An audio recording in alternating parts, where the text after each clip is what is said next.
Holy shit. Oh my god, that's so frustrating. Oh my god.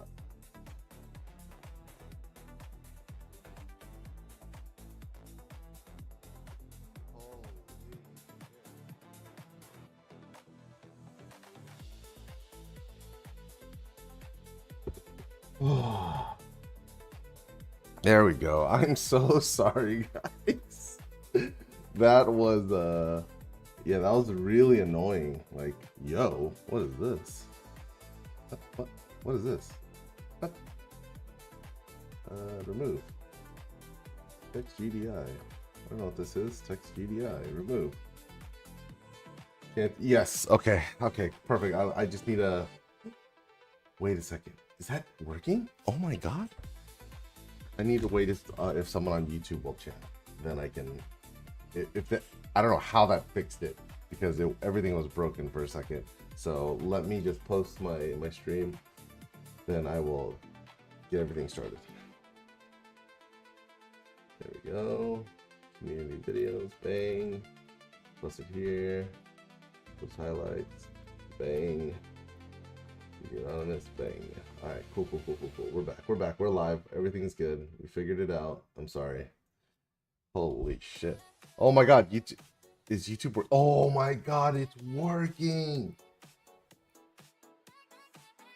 Ah, yes. Fuck, dude, yes, that feels so good. Sorry. Oh, okay.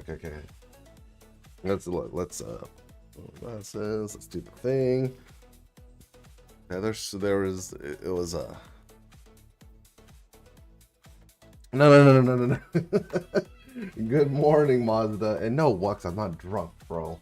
I was just trying to figure things out. Okay, are we good? Are we live? Are we good? Can you guys see me? Are we good? Are we good? Okay. Holy dude. Let's see. Oh man. Okay, there we are. Okay, we're good. Good morning. Happy Mondays. How's everybody weekend? That was such a stressful morning. Sorry, hun. I'm like freaking out over here. I try to get my stream set up. I was having a good conversation in the morning with some buddies, and oh, God, get late. Oh, dude, I appreciate it, Mazda. Welcome, dude. By the way, if you have any questions or anything comes up in the middle of like gameplay, don't hesitate to ask. If I don't get to it directly, I'm sure everybody else will definitely get there and help out. Jeez Louise. I hate it. I hate stuff like that. Like in the morning, everything kind of just falls apart. Good morning, Freya. How are you? How's everything? How's your weekend? I hope everyone honestly had a good weekend. This weekend was so relaxing and so chill. I've ever since my father-in-law came and has like visited, it's been really nice. Especially the kiddos having their pop. It's been super awesome.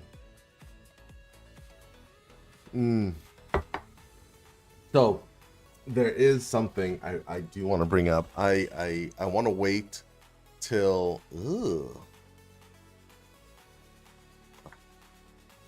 never mind. Let me put this on here. Pause screen. Bang. We're gonna update the pause screen video with this clip because there's something I want to talk. Do you stream every day? Yes. So Mazda, I do stream every day. I stream around this time for about 3 to 3.5 hours.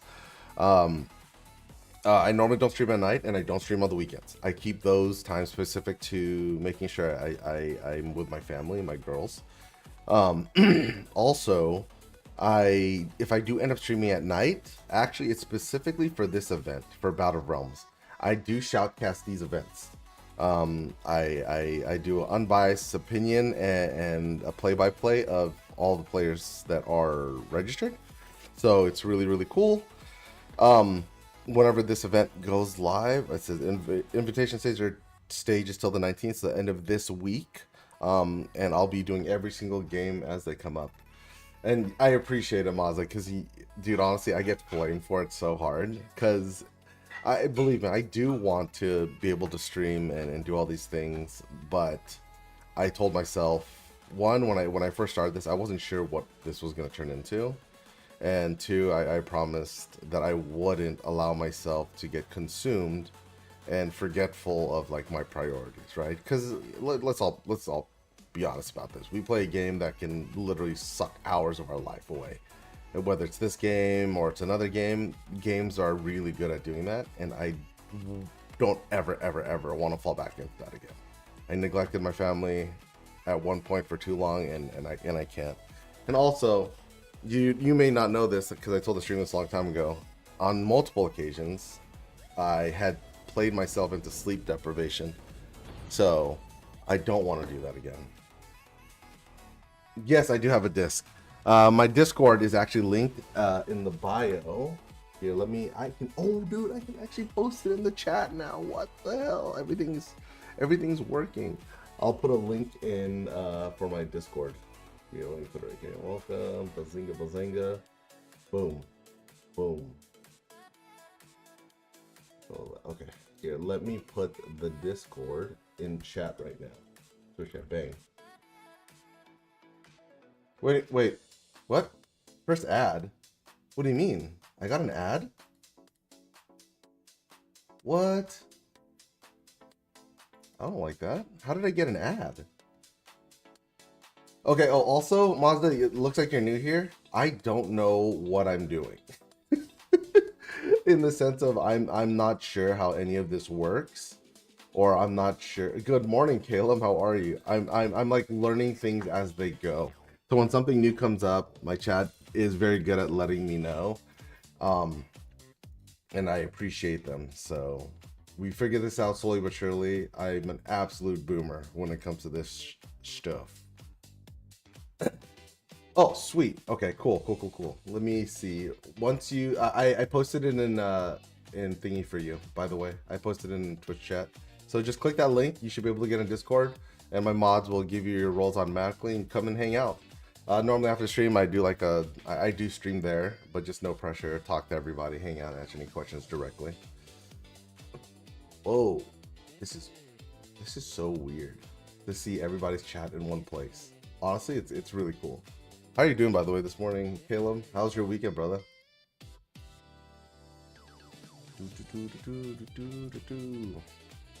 Okay, we'll wait a couple minutes. Oh, you got an ad? What does it say?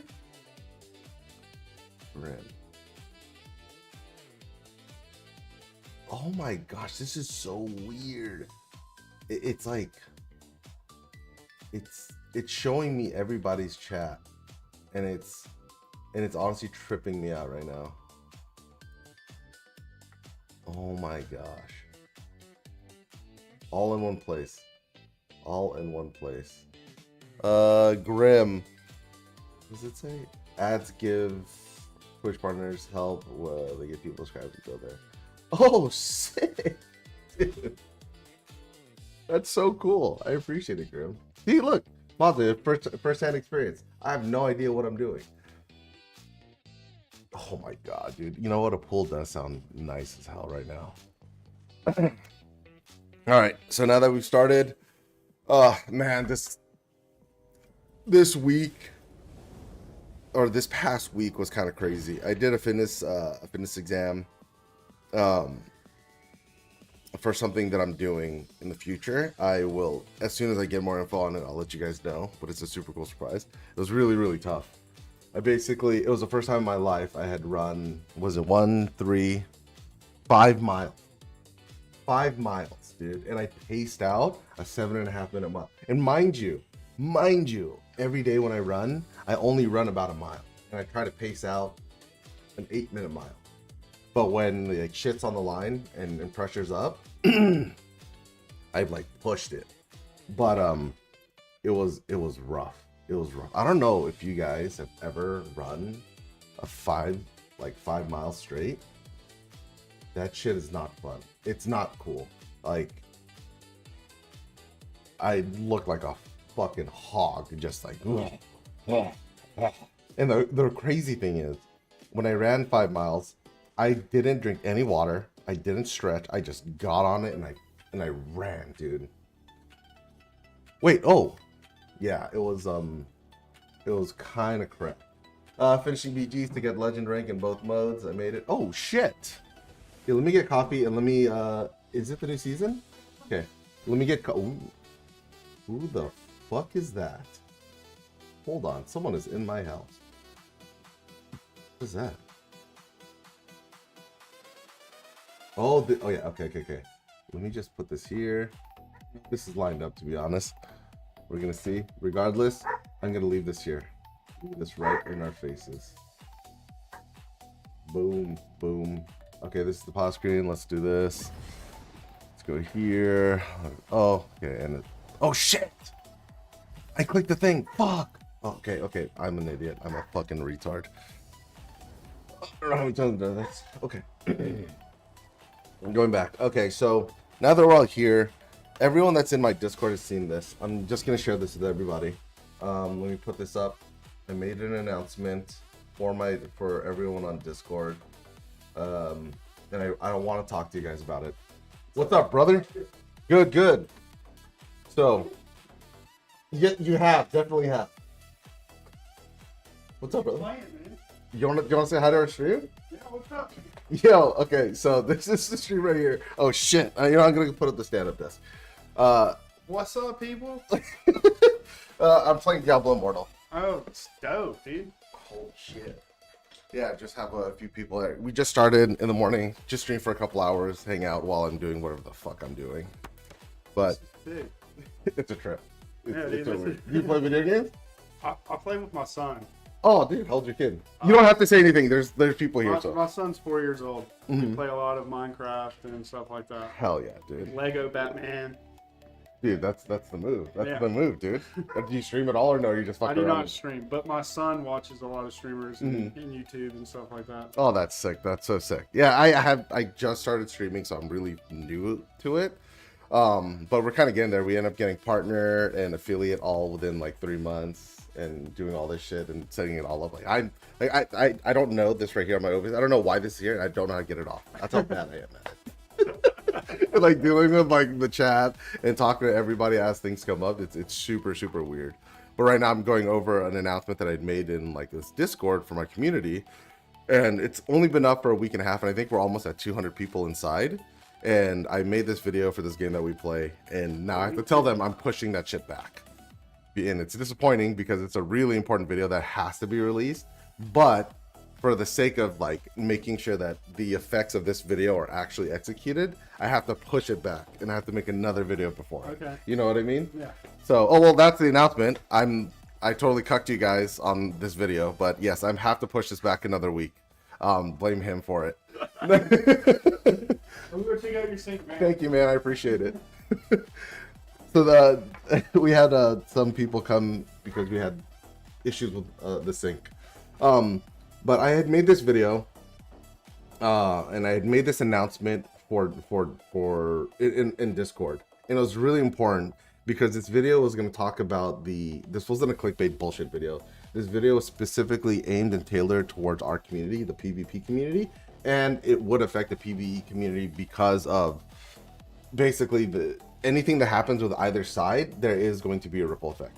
So with that being said, I have to push this video back. This isn't what you guys wanted to hear. I know everyone was excited to see it and figure out what was going on, but the honest truth is this video can't release right now. And the reason being is in order for this video to be effective and in order for us to make sure that we do right by the community and everything that we hope for and plan for gets executed correctly and efficiently and as soon as possible, this video I have to push it back.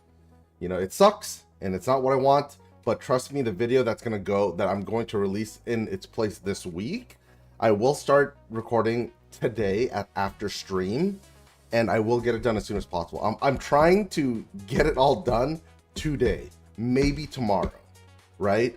And after I release that video, I can then release this video because I really want it to work. And Blizzard does listen to our community, and Blizzard does watch us, and aka NetEase. But after stumbling through some data and having conversations with really important people that understand like how all this can get done. We have to make sure that we do it the right way, and the right way is to push this back. Caleb, my Prime won't be available till 17. What's up, brother?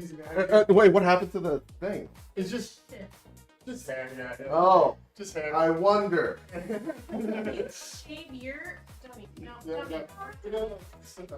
with that. Oh, sweet. Is that a snake? It's just a small drain snake, but yeah, and it's really good for like if that ever happens again. So, Say bye. Say thank you. No, Oh, dude, she said bless you. Oh, mama. Okay, wait. So you want to say hi to the stream first? Say hi to the stream. Oh, you want mama? Okay, mama. Ooh. See you later, man. Don't forget to add me. Of course, Maz, I will definitely add you for sure. My Prime won't be available till the 17th. Oh, it's okay. Like you. Oh, did you? Oh my God, that's so sick, Kalo. I appreciate it, dude. Thank you for the Prime.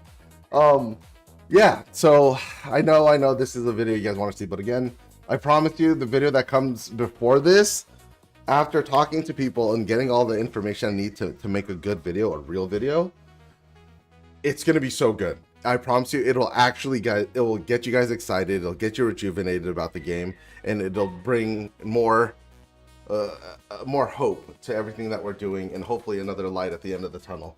Right? I promise you, it's gonna be good. Let me see my. Oh. Okay, so now that we know that, I'm gonna put this over here. You can tell her to. Let's go tell Marcy what. Oh yeah. Razor Monk. Where did you find that? The general updates. Smart targeting PvP is new setting and interface skill. Target Surgeon mode able to have primary attacks and skilled part-time players. Yo, hold on, General. What the hell is that? This is what I'm getting. I don't know if you guys are the HQ, but this is what it's a screenshot. I need to see where this came from. New update on hype or nothing? New update hype or nothing too exciting? So Martinez, it is exciting, right? This video, because this is a video that's going to talk about it. Okay, I'm going to give you a heads up. This video is targeted to Blizzard/NetEase and give them ideas on how to, one, bring the PvE community and the current player base to PvP with us, which means that we have an increased player pool size. That means that queue times are faster, we get more competition, and we get more people like driving PvP. The second part is getting old players back into PvP or back to re-downloading the game and playing again, which again, the ways we get there are beneficial for everybody, and they're super awesome ideas. And lastly, it's going to talk about how we can get new players that never played the game into the game to, again, increase the player size. And the reason it's important, and this video is important, and these ideas are important, is because one, because these ideas are going to be super exciting. Even if 1% of them get implemented, I promise you, you guys are going to absolutely love it. So this is me coming to them and saying, hey, if you guys do this, the results are good for everyone. Then if we can show those results and we can get people back into the game and playing again, the next step, which is the MM video, the video that I showed you guys, that video comes out and it's a smash hit. So what he had shown me, that I showed you on Discord, that general updates, I don't know if that's going to solve the problem, but I'm damn near excited to read about it. So if you guys have links to that shit, I'd love to see that. What is this? Marshall Piles, best promotion on. I don't care about your. Oh, that's some bot shit. My Prime, okay. See you later. Okay, Mazda. But did you? Hold on. What? You got disc? Who? Okay, if you're gonna add me on, you can add me on Discord, Mazda. Yeah. Mm-hmm. Dude, that's so sick. You have to promote the use of Prime switches to all members. Amazon Prime has gone free subscription monthly transfer servers. Good morning. Oh, yes. So I am transferring servers. That was another announcement. I'm going to Soulstone, but I can't go apparently. I didn't know this was a thing. So in order, okay, so with that announcement, I will be with Jappy and Team Chaos today. I just can't transfer because apparently my first stop on this world tour is Soulstone in the West Coast. I can't because I didn't know this was a thing.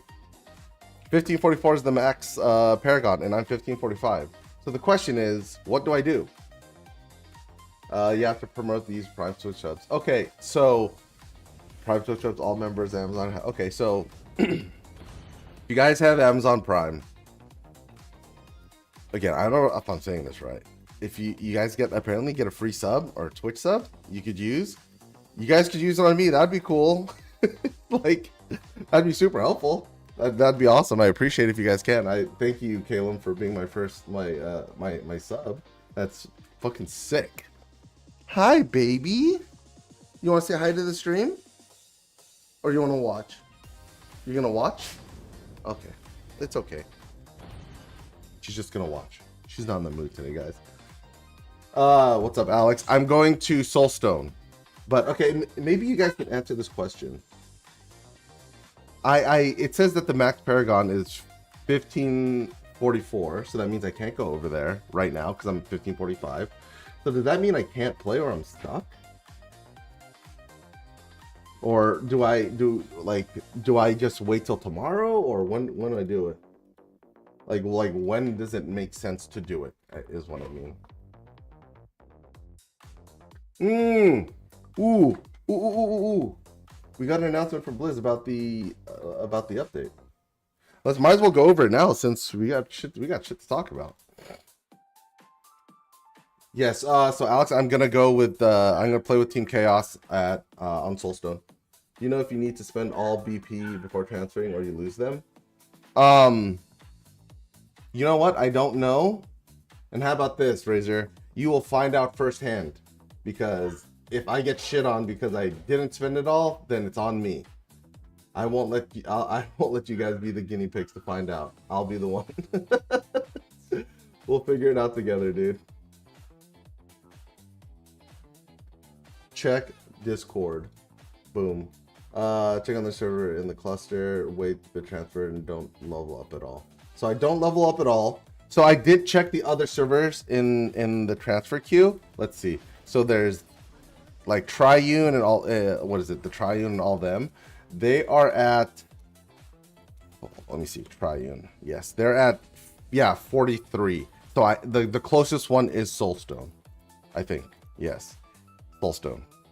And I'm pretty sure that like these guys are on there. Yeah. What is it? Triune. Yep. These are the merge servers. So Soulstone 1544. So I just have to wait. You have to around the world. We can't change for other regions. I'm stuck in Spain servers. Don't change the English. Wait, what? Wait, Caleb, if you're in SA, you can't go anywhere else? That sucks. Really? Oh, that's so shit. Oh, Martinez, it's such a dumb wall. I honestly, like, is it to slow people down from transferring? Like, I don't know. Imagine getting punished because you're actually gaming. The fook? Holy. Oh yeah, let's go over these updates because I can't really play. Oh, I'm gonna ask you guys honestly, like, because I can't play, I know it's gonna be super shitty and it's not what you guys are expecting. And I promise this isn't like what I want to do. You know, like I want to game with you guys. So the question is, I'm gonna go over this, and after I go over this, since I can't really play or level up, good morning, farmer. Just wait a little while. On Mondays, people will collect BP. Okay, cool. So I just wait. Okay, so I'll be able to do it likely at the end of the day, is what it sounds like, which is awesome. I got another sub today, babe. Caleb. That's super. Yeah. But after you go over this, the video that I was gonna make and release hopefully tomorrow, do you guys want to be a part of that process and help me make that video? In the sense of we can like we'll like shoot ideas around. I'll give you the premise of the video, and we can actually make a really good video together. Would you guys? Would that be cool? If that makes sense to you guys and you guys would like to watch that, I know this isn't PvP what I expected, honestly, but if you guys want to do it, I'm down to do it. So you guys let me know in chat if you guys want to see me make the videos, come up with ideas in my process. And if I'm doing this, I'm gonna ask one thing of you though. Don't shit on me about it. I'm really bad at this editing, and I'm really bad at some of this stuff, and I'm learning it. So just bear with me. Like, if there is a better way for me to do it and more efficient way for me to do these things, like, you let me know, because if I can be quicker about making and turn around videos, other than the regular PvP uploads, I can upload good videos like more than once a week. I'm getting my bearings. Okay, so you guys have the question if I should do it. If you guys want to do it, I'll do it. If you don't, then we're kind of stuck doing this. All right, so let's go over this. So Winds of Fortune limited. Oh, okay, cool. Winds is coming July 15th, so that's going to be in 2 days. So that's Wednesday. That's good. This is a really good event. So for people that like are doing wins, the way I do wins is I don't activate it and I don't do my raids on Thursday. I wait to activate and do my raids and all my shit till Sunday. So on Sunday, what is it? On Sunday I'll do like my bounties, I'll do my raids, I'll do my verge and all that shit. I'll do that all then. Then on Monday when it resets, I'll still have Winds of Fortune when everything resets, and my raids, my verge and all that. I get basically I can double dip those events. Class updates for Barbarian. Fix an issue where Barbarian Legendary Essence Steel Omen causes Roll to grant abnormally high movement speed. Oh, is this part of that build that Indez put out where he was fucking wicked fast? Good morning. Yo. Yippee, if you're trying to come down here, dude, and fucking fight, I will fuck you up, dude. You fucking come out here. You come out here, bro, and you want to toss fucking bricks? Time and place, dog. Time and place. And make sure you have your ID, because if you're not 18, I ain't fighting you. I'm not going to fall for that shit. Going back to what I was saying. Necromancers. Let's see. Fix an issue where Necromancer Legendary Essence Crypt Reaper or for Command Golem could summon golems outside the map. Okay.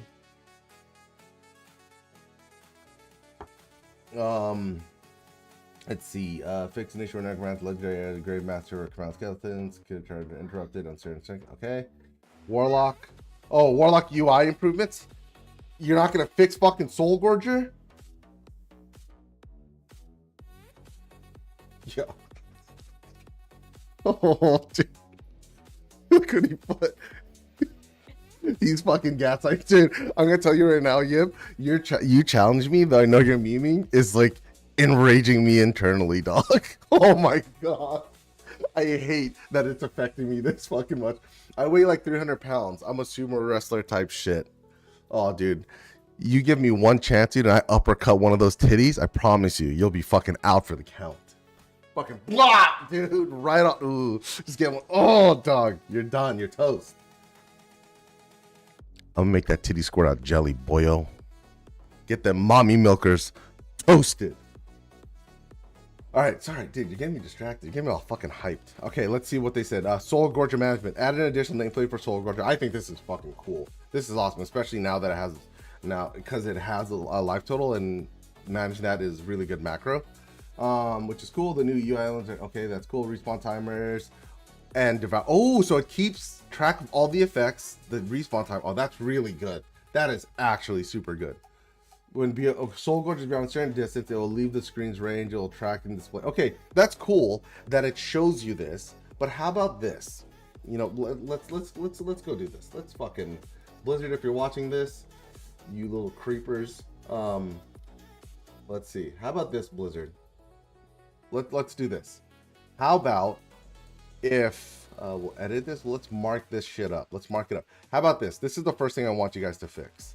If your warlock is, just say, let's just say right here, right? Oh, your warlock's right here, and your fucking Soul Gorger is over here, your Soul Gorger should not be able to fucking attack me anywhere in the fucking map. Like, give it a range, brother. Like, what the hell? And make it so its abilities, these things, that they're on DR with other Soul Gorgers or other abilities of similar effects. Wait, I'm late. Why are you transferring? Oh, yo. Random. It's not what you think. It's not what you think. Wait, I'll make... I swear to... you fucker. I swear to God. You know what? Make an out of context montage, bro. I'm gonna get cucked out of it anyway. Random, you are late. Why are you transferring servers? Oh, I was transferring servers because I was asked to go over there and just play with some of the boys for a rain. That's literally it. There's nothing to it. And you'll hear it from me first. There's no drama. There's nothing going on. I was asked a long time ago. This was in the making for over a month. So I, again, just kind of kept it hush-hush because I wasn't sure. There was things that were going on and needed to make sure before. But yes, I'm going over there to play with the boys. That's it. Wux, don't fucking promote this dude. He's coming to East Coast. The cat's out of the bag, dude. Hey, all right, which server am I going East Coast? Honestly, dude, I haven't transferred servers to Soulstone yet, dude. I still got time. All right, demonic portal. God, you guys are distracting me, dude. Added text that shows duration of devour buffs. That's good. I like that one. Add additional text to cover. Okay, just. Ooh. Okay. Maybe there's something here. Brimstone Gateway. Fix an issue on PC where your travel destination was not cleared. When using the portal, it could send characters backwards to undesirable locations. Okay, whatever. No one's using that portal anyway. Pit burn poles. Fix an issue or essence on PC. Cause character to walk up to the Soul Gorger before casting the skill if the Soul Gorger was able. Okay, that's not fixing anything. Dude, good morning, Steez. How are you, sir? Nah, you're good, Random. It was like, dude, believe me, bro. I've been getting hate messages, and the thing is, it's just like people are just jumping to conclusions, dog. There's no drama. There's no nothing. Just because someone does something doesn't mean there's some hidden agenda or some conspiracy. It's so crazy that people do this. What server is the cheapest? Yo, I'm going EU for that. If I'm going for cheap gems, I'm going EU. I don't know what the gems are like, dude. I'm fucked. I'm not able to buy shit.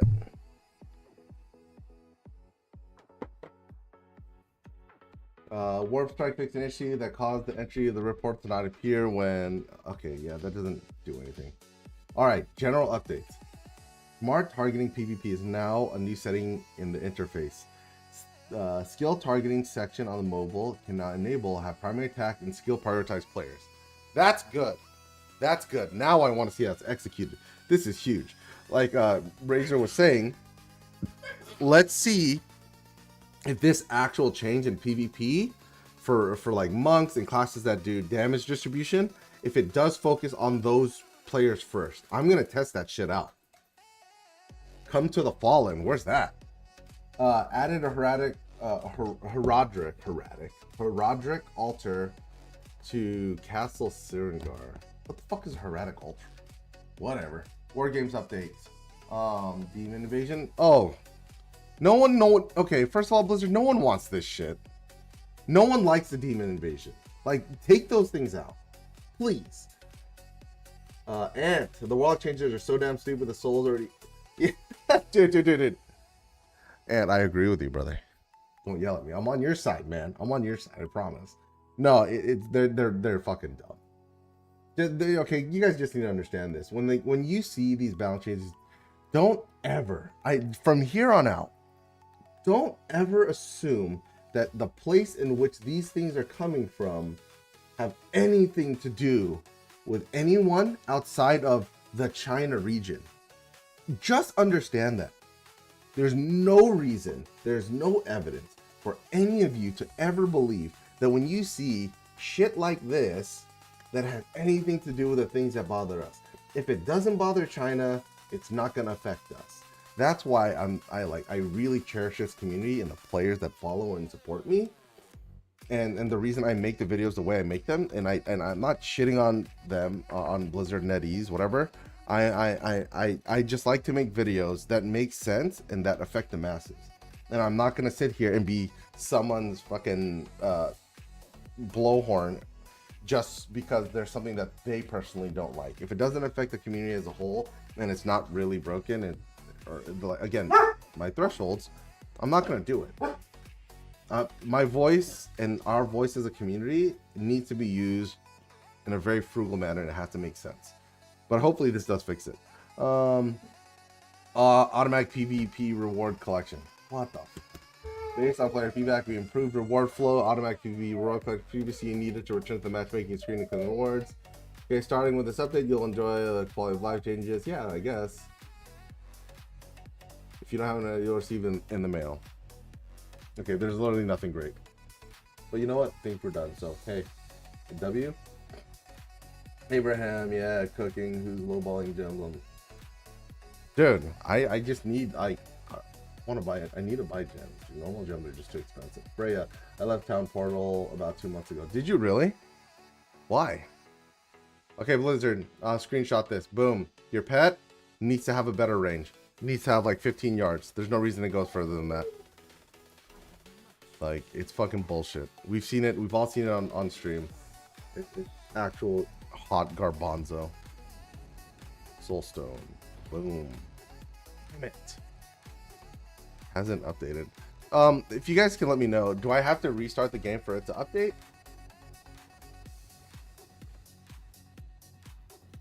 I didn't skip the war game thing, dude. The war game is horseshit.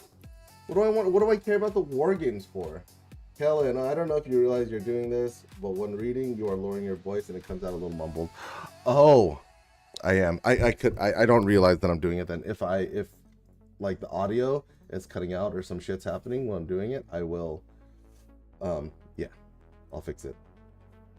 By the way, I was told, I can't confirm, but you'll find out again through me. I was told that you can keep your battle points if you transfer. You just have to wait for people. Also, I have to wait for people to transfer eye level. With that being said, we'll know for sure, right? This was told. I can't confirm. You can't change server. Your Paragon is too high, dude. I know, so I have to wait. The question is, do I have to log out to see if the Paragon itself has updated, or I can just keep clicking back, right? Because I don't want to have to like log out or keep clicking back. It's annoying. Okay, we're gonna go over the war game stuff. I've obviously upset Yippee. Let's fucking do this. Okay, war game stuff. Okay, war games now have a new battleground mode, and the selection for Chaos Convoy Assault, Demon Invasion. So you get to war game on the current version of the map. Which, okay, I guess I'm gonna put this out there. This is good for now, up-to-date practice. Wait until reset. You don't level. I'm trying not to level. That's the thing, Yippee. But I want to play the damn game. So I already asked you guys a question. You guys want to be part of the process of me making the video, so we can kind of sit and talk it through, or yeah, tomorrow. Okay, around the world, we can't change for reasons. I'm stuck in Spain. Is that so? You can't pay. By the way, Kaylin, just to answer your question, or just to ask you a question about your situation, is there no way to pay like to pay for a service that can get you out of like your region to another region? Like, can I go to EU, or do I have to have like make a new character in EU and start over? Is there a way around that? Like, if there was, that'd be cool. Let's do the video thing. Okay. All right, fuck it. I'm sorry, guys. This isn't what you guys normally signed up for, but I can't play because I can't level. Oh, let me get a napkin.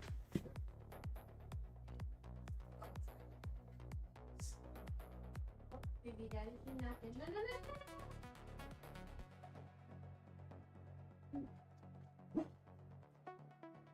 Okay. Boom, boom, boom, boom, boom. All right. So you're going to see my process in which I make videos. And it is, I'm sure it's terrible and it's going to like irk some people. But It is what it is.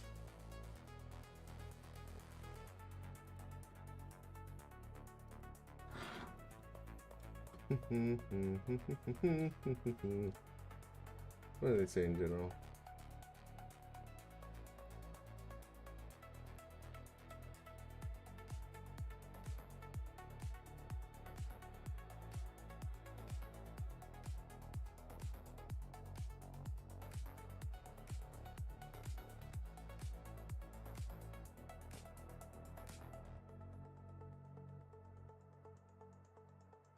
You guys are so impatient. Let's see this shit.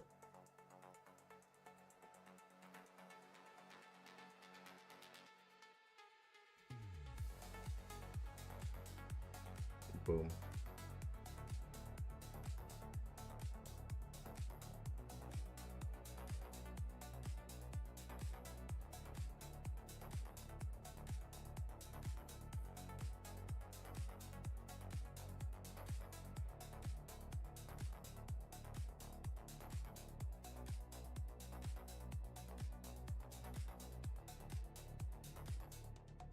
Let me see.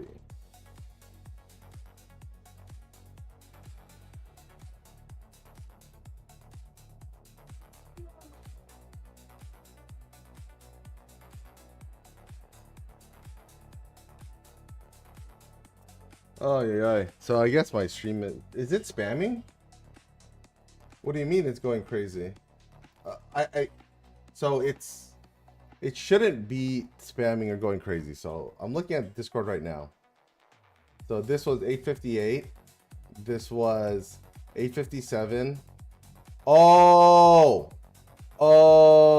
Okay. I don't think it's okay. I don't think it's going to happen anymore. If it spams again, it's because when I was in OBS and I was trying to start stream, after I would change a setting, I would try to restart stream. And yes, it's going to happen for a second. I'm sorry. It'll fix itself. Right now, it shows the same thing. It's at 8:58. If it spams past this, I'll disable it. But I don't think it's going to do it. Yes. So what? Okay. Every time, here, just to show you guys. Oh, God, this looks like a nightmare.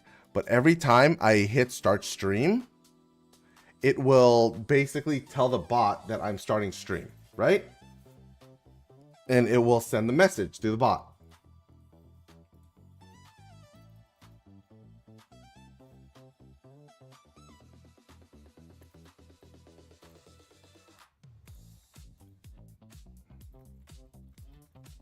So what happened was I would hit start stream, I'd fill out the information, and it would send out, as soon as I start stream or click the button, it would send out the notification to the bot instead of just waiting till the stream actually activated. Because this morning I was having problems.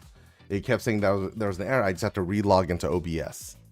So I had done it like 6 or 7 times, and I think everything's catching up now.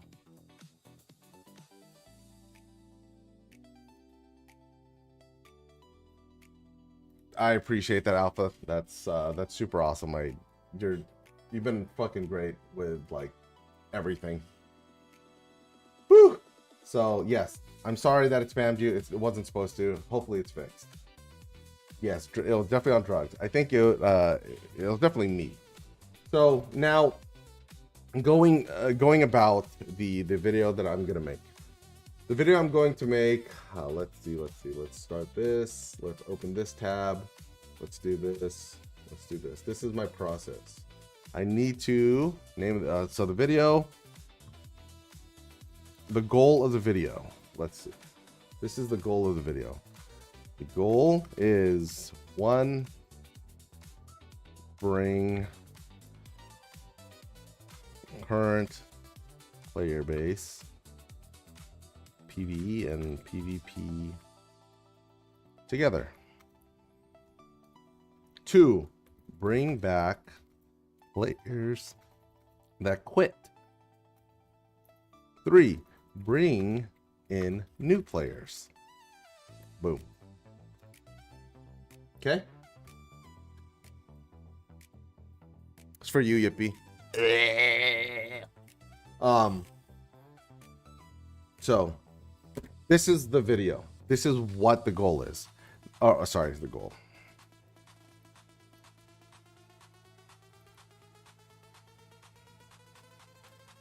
Idea is to accomplish X, which is bring back the current player base together, PvE to PvP. The second goal of this video is to bring players back that quit. Third is to bring in new players.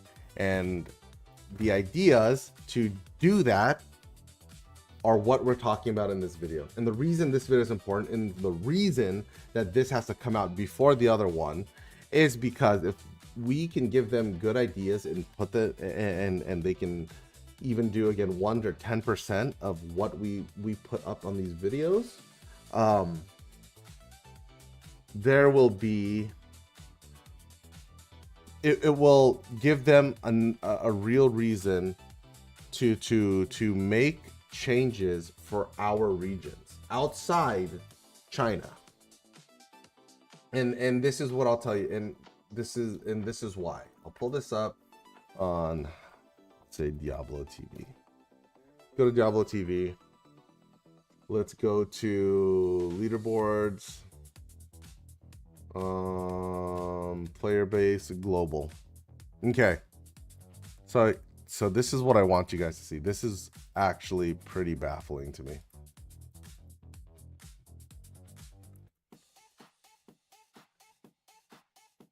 So 3, 4. We'll do another one. Bang. And we'll do 5K. Bam. Okay, we'll do this. No. How do I do that thing? Okay, there it is. Bang. Bang. Bang. Okay, 3, 4, 5. Okay, cool. You guys see this? This is why this is really, really, really important. If you guys want to understand why some of the decisions don't make sense on when it comes to balancing or changes that they make in this game, this right here will explain everything to you. This is why one changes in all our regions. This is when I'm referring to these changes and the things that we want to do, this affects every region outside of China.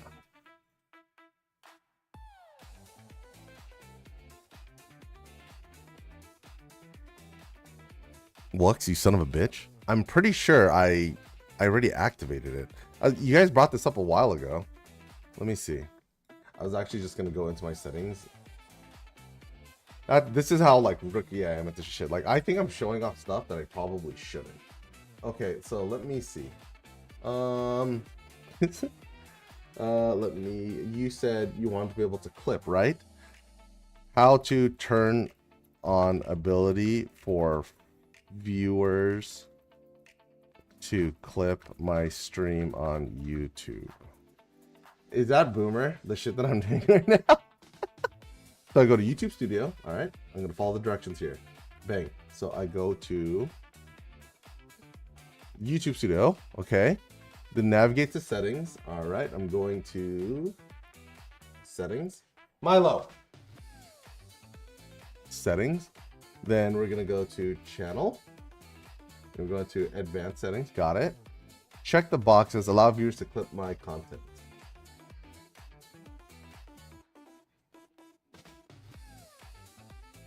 Oh, look, it's already activated. What are you guys talking about? Look, it's right here.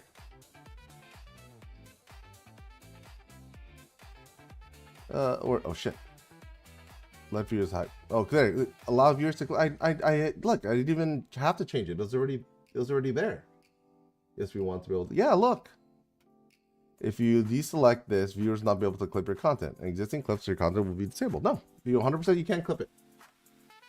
I can't resave it. I can look, see if I reactivate. This just shows that I've never not had it on. I've always had it on. So you're gaslighting me. Okay, I'm here. Run it. All right. So, all right, everyone here. Now that we got everybody here, perfect. So understand this.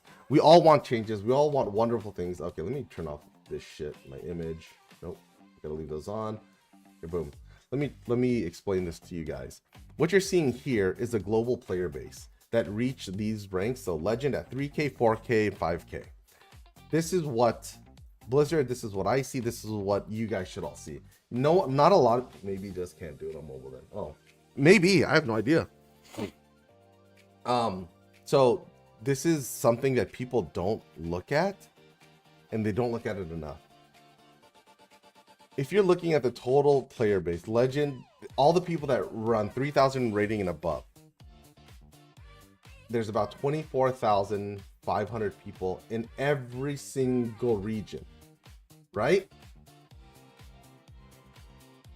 Oh, I went over the patch notes loading here. I can do it quickly. They're not good. I'll do it for you. But they're not good. They are actually kind of useless. Okay, so when I say useless, there's no meaningful change that makes it so the gameplay, this game's gameplay is any better or more balanced, is what I'm saying. None of it. You get Winds of Fortune coming Wednesday. I told people how to use it. Don't activate. I don't activate mine till Sunday after raids, so I can get all the rewards on Sunday plus the refresh on Monday. Class updates, Barbarian, they fixed the issue, I guess, with a PvE build where Whirlwind made you super fast. Necro changes don't matter. They did really cool UI changes that keep track of the abilities for people that play Warlock, and it keeps track of their health, and it shows when they're out of distance or they're too far. Demonic Portal, nothing here. Nothing with Soul Gorger. Nothing changes how much damage they're doing, and nothing changes their utility. They're fucking broken. The Brimstone Gateway, no one uses it. Pit Burn Pulse, don't have to worry about. No one uses it. Warp Strike, fix an issue that causes the entry rift. Again, it doesn't matter. This is all like nothing burgers. They added the crap version to War Game, so you can now, well, I guess practicing for what's actually happening. So the invasion and convoy and in regular BGs, you can now practice. And the automatic PvP rewards, you don't have to collect them. That's it. I was gonna ask you the same thing, the clip thing. Yeah, no, it's there. There are some quality of life, but it's just like, is that what we all need right now? I think that we need more. Okay, going back to this. This is why the changes don't make sense to us, and when we read them, we're like, what the fuck are they looking at? They're looking at this. They're looking at the fact that China has all our player base doubled in a half. So why would it make sense for NetEase to make any changes regarding us as often as they would make changes regarding China, right?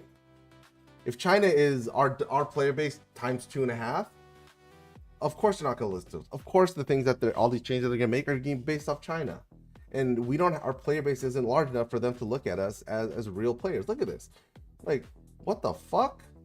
Every single time they clown us. They're all our regions put together.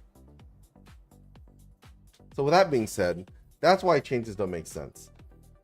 Make sense to us, and that's why I'm pushing the video back. Because if the video that I make, I want to close this gap. I want to close the gap in which players start to PvP, because this is a PvP game, regardless if you hate the idea or not. The end game is PvP. The pay to win structure is for PvP.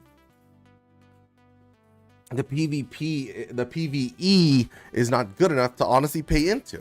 It's just not. It's not a Lost Ark. It's not a Lost Ark Mobile. It's not any other game. They do PvP well. There's a lot of problems, but they still do it well. Look, when you get into like the Legend players in 4K and above, it gets even worse. Like the gap gets closer, and what that tells me is that after this point, the players, even in China, don't see a reason to push past 5K. Like 10% of the players will push to 5K out of the 13,000. So it just shows that there's no reason to get anything past Legend.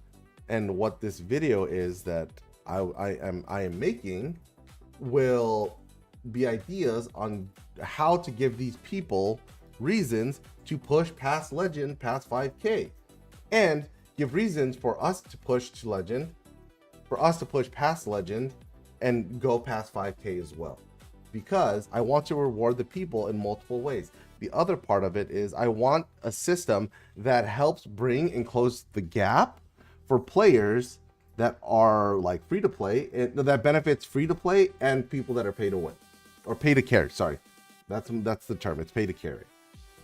Okay, and in order to do that, we have to change our price system, our pool system, to be more aggressive, to give people power, direct power, because PvP is power, people power that don't normally have access to it. For example, I would like to give masterwork chests to people that hit legend. Then if you hit legend 4K, you get another masterwork chest. 5K, you get another masterwork chest. And you're talking after that, it's like the top 0.05% of players 5K and above. Like, let's say these lists over here, BG leaderboard, class region. I think this is it. Nope, that's not it. Top 15. This is it. Boom. And like, let's just use these players as an example, right? You see all these people, all these names. These are the best players.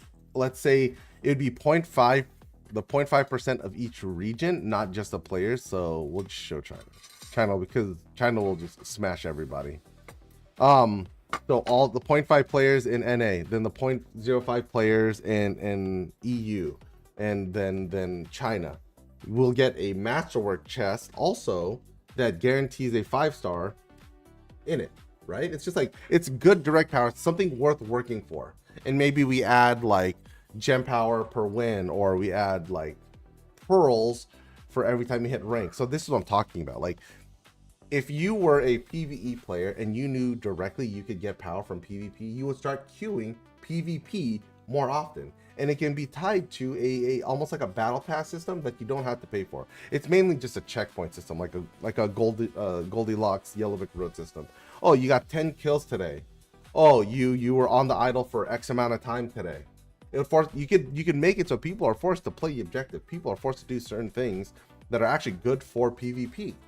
You hear what I'm saying? Like, these are really good ideas. These are daily like tasks and checkpoints.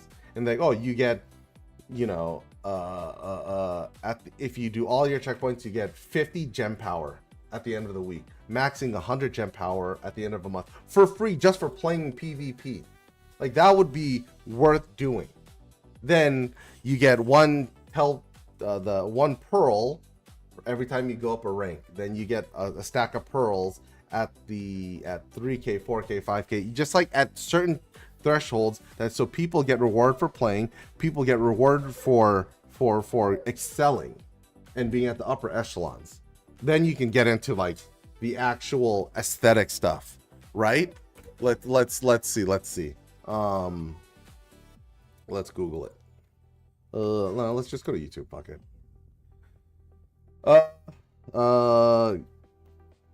Season, so cool, 15 PvP gear, regular and elite. Let's just see this, right? Season, okay, boom. I think this is we're just utilizing this video just so you can see. Wait, is there an elite version?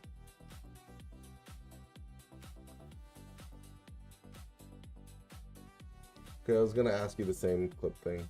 Oh.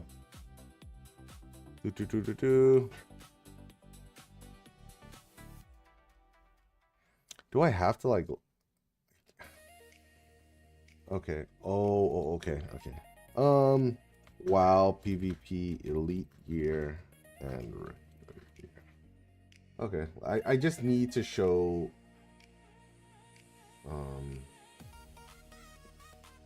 Like on Wowhead or some shit like that, just like a side by side. I don't want this shit. Okay, here. Ooh, this gear was really good. I missed this gear. Was this it? No, I think this is it. All right, let's see. Blizzard, no, because next ring. Lead translogs. Where is it on? We used to be able to see it. Do you guys remember where we used to be able to see it?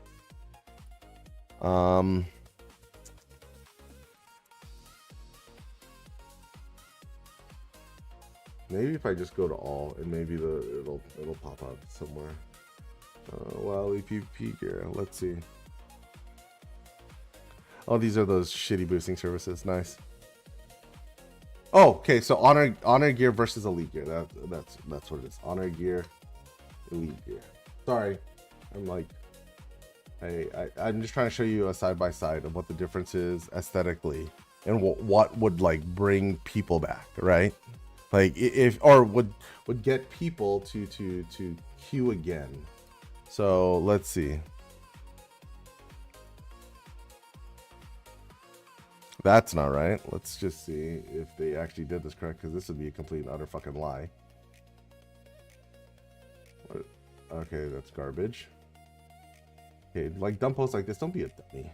Don't post crap. Ooh, okay. Maybe they have this. I just need one fucking side-by-side comparison so people can see the difference between regular gear and elite gear. That's it. Oh, icy veins. Oh my god, I forgot this site. Okay, let's go. Let's fucking go. All right, let's do warrior. Warrior almost has or Death Knight almost has the best gear every single time. Okay, so let's go Diablo, World of Warcraft.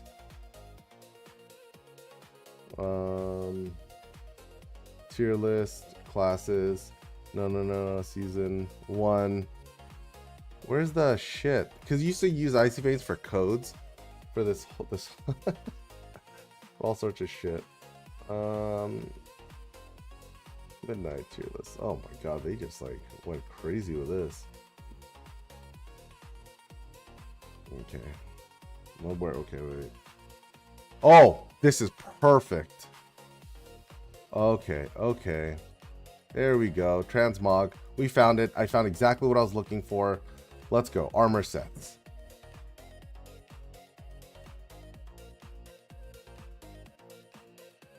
Expand here. Let's plate. Yeah, let's see. Let's see if they actually do this shit. Okay, so these are the... I love... Okay, you guys have no idea how much I love, like, doing all this shit. This shit is so cool. Okay.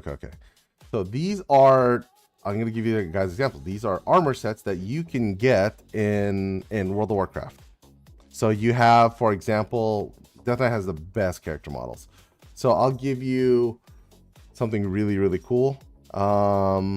Let's just use this set right here, right? Okay, so in World of Warcraft, you have two versions of sets. So you have armor like this on two different character models, right? This could be part of the system for World of Warcraft or for Diablo. If you play and get the legend, or not just play in PvP and do X amount of games, you immediately get this set. Or if you get to gold, you get this set, right? Or no. How about this? You get to legend, you get a season or a permanent cosmetic or just a season cosmetic, right? And if you get past and just say you become the top X%. What the fuck? Dude, Icy Veins, fix your goddamn site. You get a variation of this set, which is this one right here. It's like a red glow, and it has, you know, instead of blue. So you can see, it's like an elitist thing, but you can see who exactly it like are the real PvPers and the performers. Like, that shit is sick. Imagine being able to do that.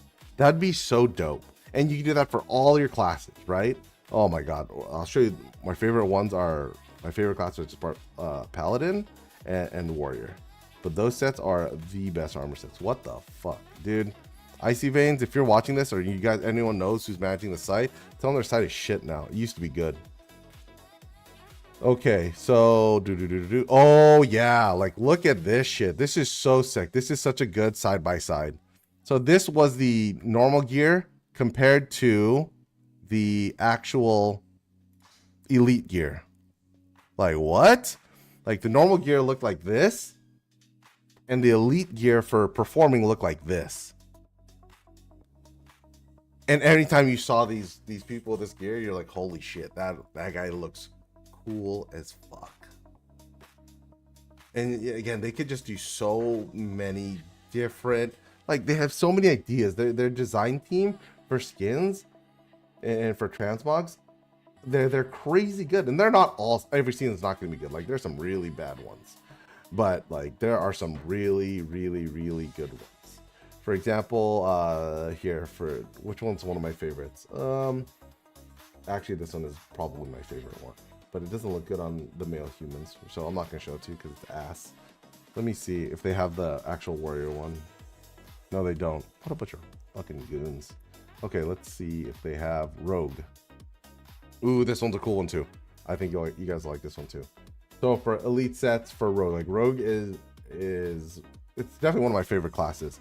So the regular version of the gear, and this is the elite version. Like, look at this. So regular, elite. It's just an orange glow difference, but the difference between players is night and day. Crap player, good player. Crap player, good player. And you can do the same thing here. Regular gear, different color waves, and you'll know that. Like that would be something that people would come back for, than direct power and shit like that. That's what I want. That's what I want for our community, for sure, 100%. Let's see, service, games, transfer. Can I do it? Son of a bitch! I still can't transfer over. Guys, Soulstone, step it the fuck up, please. I'm trying to go over there. I'm trying to game for the stream, dude. This is terrible. So now the question is, if you knew that these cosmetics were on the line and they were there for you guys to gain in regular ranking and like legend, 4K, 5K and above, and try to hit like a gladiator staff, like a top 0.5%, would this be something you guys would be into? No, bigger wings don't mean no. That's the thing, right? So this is how I want you guys to think of like resonance. Resonance doesn't correlate well with a good player. Resonance just is direct power. Doesn't mean you're good, right? I'll just use myself as an example. Like, I am not a good DH or Tempest, and me having resonance, as you guys can see in some of my game, and like right now as I'm transitioning over, like a lot of my gameplay currently is not that good. Like I'll have like insane games, but there's like a lot of things that I can improve on that I just don't have the ability to do, and I'm not good enough to do it. And I'm not gonna front on that. You fucking bastard. And it's just like, man, dude, Martinez, the rage that burns inside me. Oh shit, my camera's not even on. I thought it was on the whole time. The rage that burns inside me when I look like one of those players that I hate, that's like, that have like nice wings and they're big characters and they just perform like shit. I am so embarrassed for myself, and people should flame me for it. I'm glad they don't though. It would fucking hurt. But imagine that, dude. Like, just like talk all your shit, bros. When I get back on Monk, the shit's game over. By the way, with the new season, I was put on this like this bounty board on the BG Hub. Me, Mur, who is it? Yeah, me, Mur, and D City, and a few other people. We're all on that. So good luck with that one. If I have to switch back to Monk to just bury everyone that comes after me, oh, I'll fucking do it. I'll do it.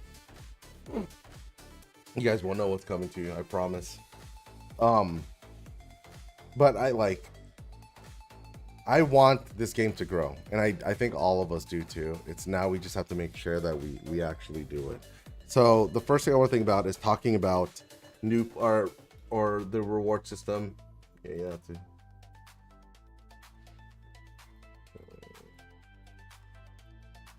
Refreshing.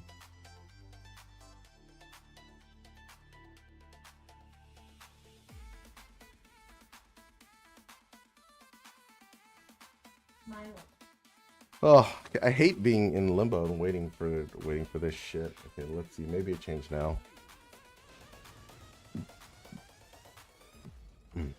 Nope.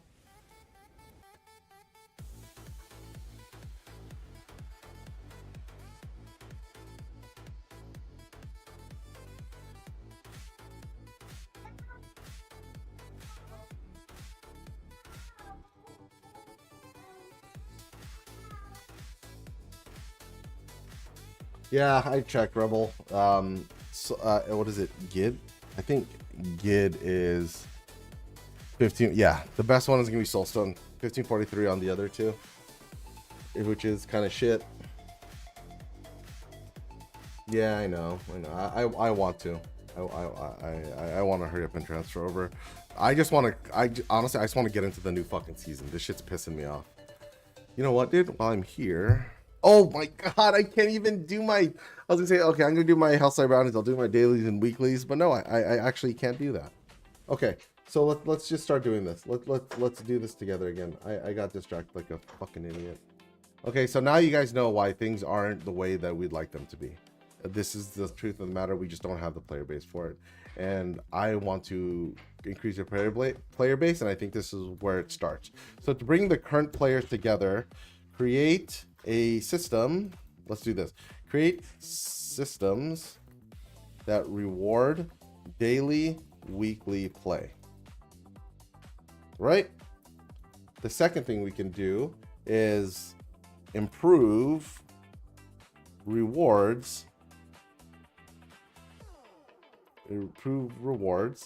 Then add direct power growth, so gem power, and pearls, hell pearls, for the improved rewards we're going to talk about greens.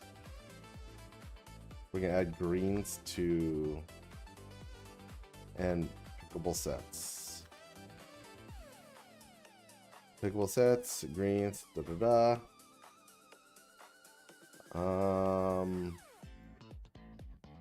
I think that those are for gear. I'm just putting notes. Then improve rewards aesthetics. So there it is. I thought I spelled that right. Aesthetic. Skins, weapon glow, colorway. What else? Oh, cloaks would be cool. So cloaks could be the equivalent. Okay, so in World of Warcraft, they used to have it another system, elite system, right? So between 1 rating and 1799, you got the regular gear. At 1800, you got the shoulders, which is like it was normally like a really powerful piece that tied in your transmog and was like an addition to the current sets that you have, right? Then after that, you get like the colorway, which is at 2400 rating, which was a weapon enchant, like a chainmail that would glow. And I'm gonna show different. Oh my god, that would be so sick. Different options for it, bro. Holy shit. Oh my god, this video, dude, is gonna be so sick. Because you know what I'm gonna do? I'm gonna grab. Let's do. I'll show you guys. Boom. This is. We'll use Yippie's favorite skin, right? We'll just say this is a PvP skin. Bang. Right? This is the standard skin that you get. Wait, no. We can do it even better. All right. Let's use the fucking helm. Okay. Let's say this is the standard skin, right? Let's just fuck it. The regular version for playing PvP, like just say 50 games or 50 matches or 100 matches, whatever, will get you the skin without the helm and without the weapons, just the skin. Then if you get to legend, you get the weapon and you get the helm to like finish off the complete set. Once you get to 4K rating, or just say, again, these numbers are arbitrary, they can change. Just say you get to 4 or 5K rating, then you like get a version of like the glowing fire, and you get this like circle aura around you, right? Then just say you get to the upper like echelon players, the 0.5%. You get a imagine like you get a green fire instead of an orange fire. Like what? That would be, oh my god. Okay, I'm just gonna show you guys right now. You know what? Fuck it, dude. We're gonna do this shit. Let's disable the wings. Remove. We're gonna remove this cloak. Boom. We're gonna show you. Oh, I want to show you. We're gonna chat GPT this bitch. I love chat GPT. It's my favorite. Okay, so bang, we have this set. Boom. We put this in. We're gonna screenshot this. Okay. Is it this one? Let me see.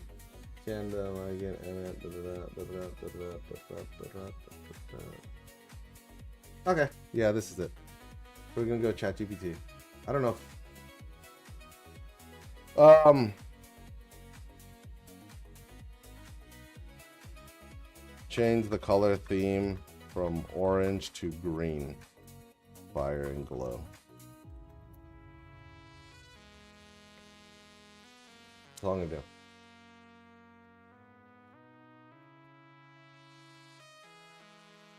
Holy shit. Let's see if these goons already did it. And also, it doesn't even have to be like just this. It could be like we could get rewards. Oh my god, imagine pet rewards. Hello, little love. Okay, attributes. No. What's I gonna do? Oh yeah, service, transfer. Soulstone, bang. Fuckers. You guys are so annoying. What's she do? Oh, you're just feeding her? You want me? I can take that and feed her. I feed the baby. The wife is doing something. Ah. Okay, let's see. Hurry the hell up. So this would be like the regular version completed. Oh my god, I want to see what like a green fire would look like. Boom.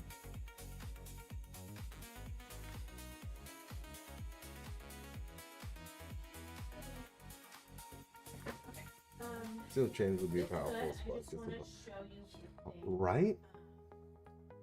Change. Because, I mean, this is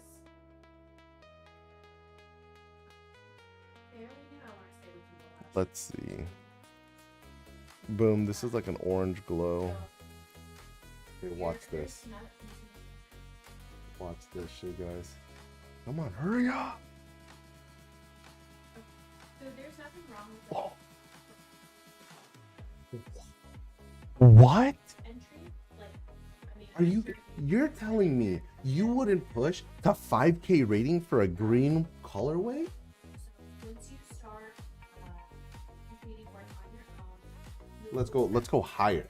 Let's go higher. and what they're looking for is Add this red color weapon glow on my crossbows. like your ordering providers all correct. But what they're looking for is if they want to see Dude.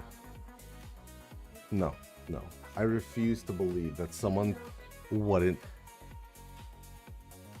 so What the?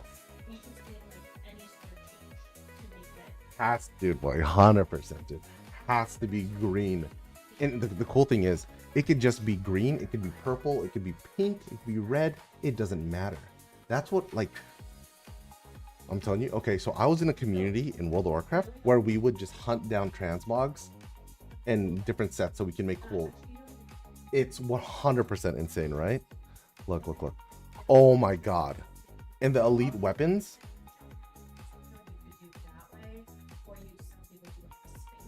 Dude. Imagine. Okay, cool. Oh, you got a bunch of players that got 0.5% or like the upper echelon players. Then these are like tournament winners. They have the red glow weapons.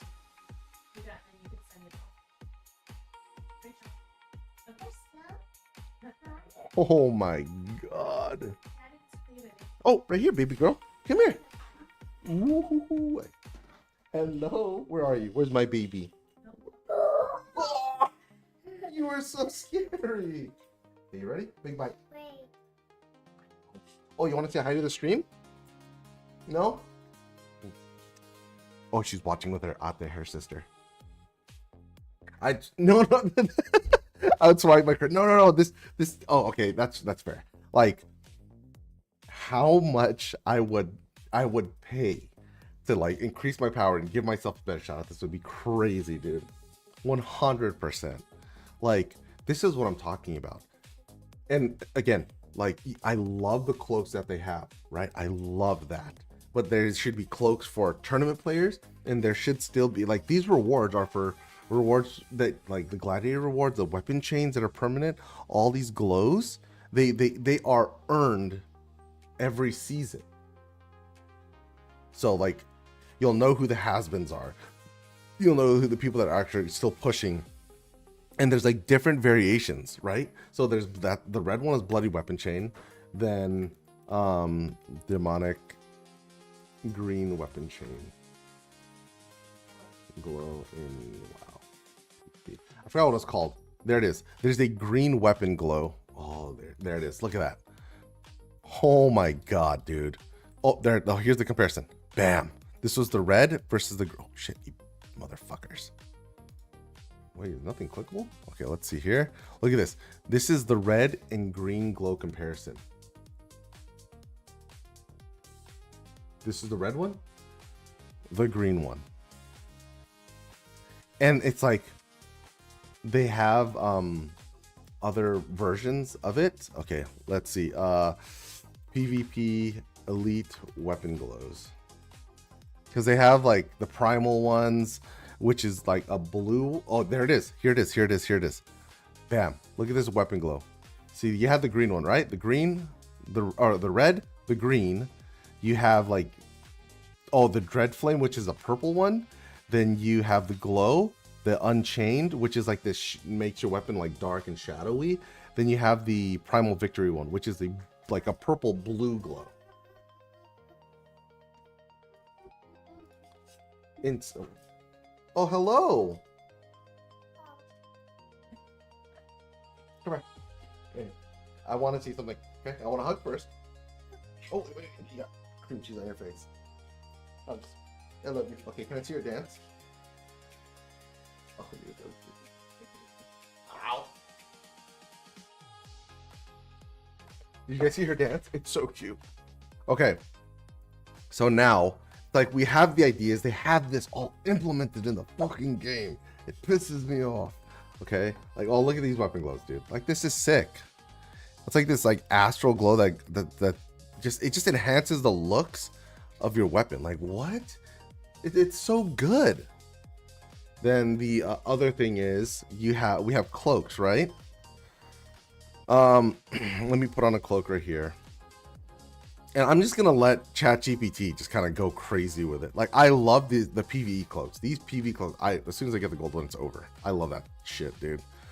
So we're gonna equip this cloak. We're gonna get a screenshot of it. Bam. We're gonna put this bitch into ChatGPT. Bam. I'm just gonna ask it something simple. Can you change the color to a blue fire instead of orange on the cloak? I just talked to it like I'm talking to a person, which is probably the worst way to do it. I mean, Nettie's 100% can do this look in Marvel Rivals, and oh yeah, 100%. Right, so we're just gonna do this, right? Let me see what it comes up with. But like, just looking at these, man, these are the most winning ideas ever. And you could just like, I wouldn't even mind that they, where the fuck is my DI? I'm already on it. Oh, I'm such a boomer. I wouldn't even mind if they even used like some of the same fucking ones. Like, use this one, turn this from red to green, or red to purple, or whatever the fucking color. Like, or they can make the regular version all black with no glow. Then they can make the elite version this one, right? They can do so many like nasty things with this game. Holy, like oh, this is such a cool example too, right? Okay, this skin I don't like. Okay, I just want you to see the aesthetic appeal. Okay, so this is the one that everyone gets. This is the one you get like if you are elite. Like, it just boom, just It's just so sick. And these are earned. The players would come back for that shit. I'm sorry. You're not gonna tell me that they won't. Holy shit. I would go absolutely nuts. I would queue all the time. I would move my schedule for that shit, bro. That's insane. People are nuts to think that wouldn't get players back into the game. The aesthetic appeal is crazy. So let's do that. While it's loading this up, I will go back to here, close this page. So this is what we get. This is how we get the PvP to PvE to PvE player, or PvE to PvP players together. Create a system that rewards daily and weekly play. So it has to happen that way. Improve rewards currently for the players that are currently playing. Improve the rewards for aesthetics as well. Then add direct power growth, which help PvP and PvE players. So this right here are the ideas I have for Blizzard, and I'll show you how to execute. I'm going to show visuals to how to execute them. Bam. Then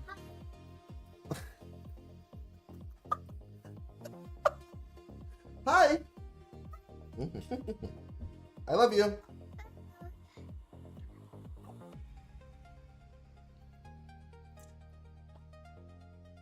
Holy crap. Okay, let's see. Did they come up with it?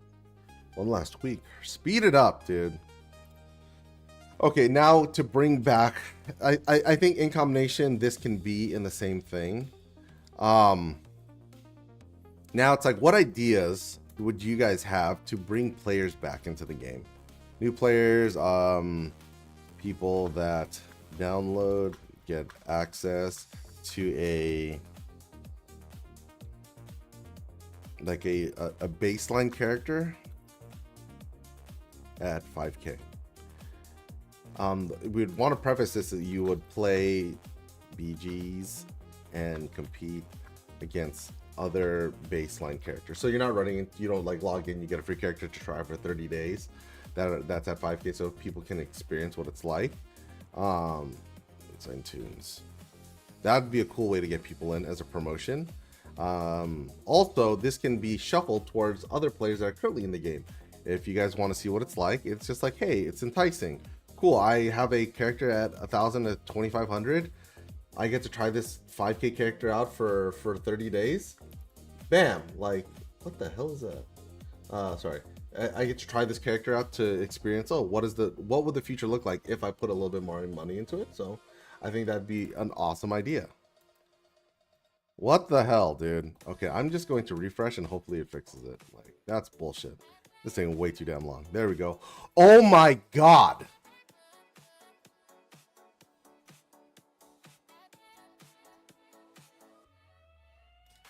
What?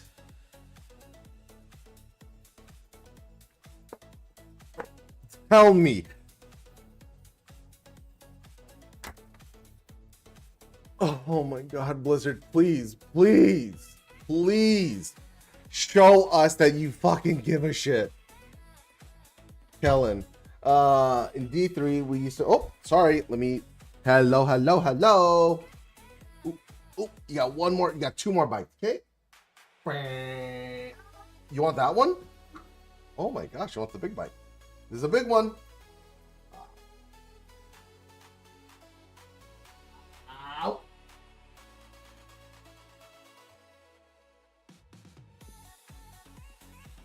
You color on some. Yes. Yes. Kellen, that's it. So, Martinez, are you about this shit? Are you about it or what, dude? What if it didn't even have to be just close? Where do I send my money for this? Dude, I'm telling you, bro. Okay, look, like...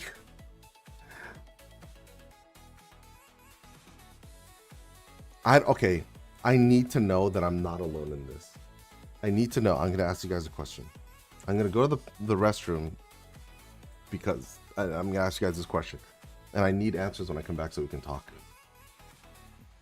How many of you play games that like allow transmogs and elite sets or just like different mix and match like aesthetics?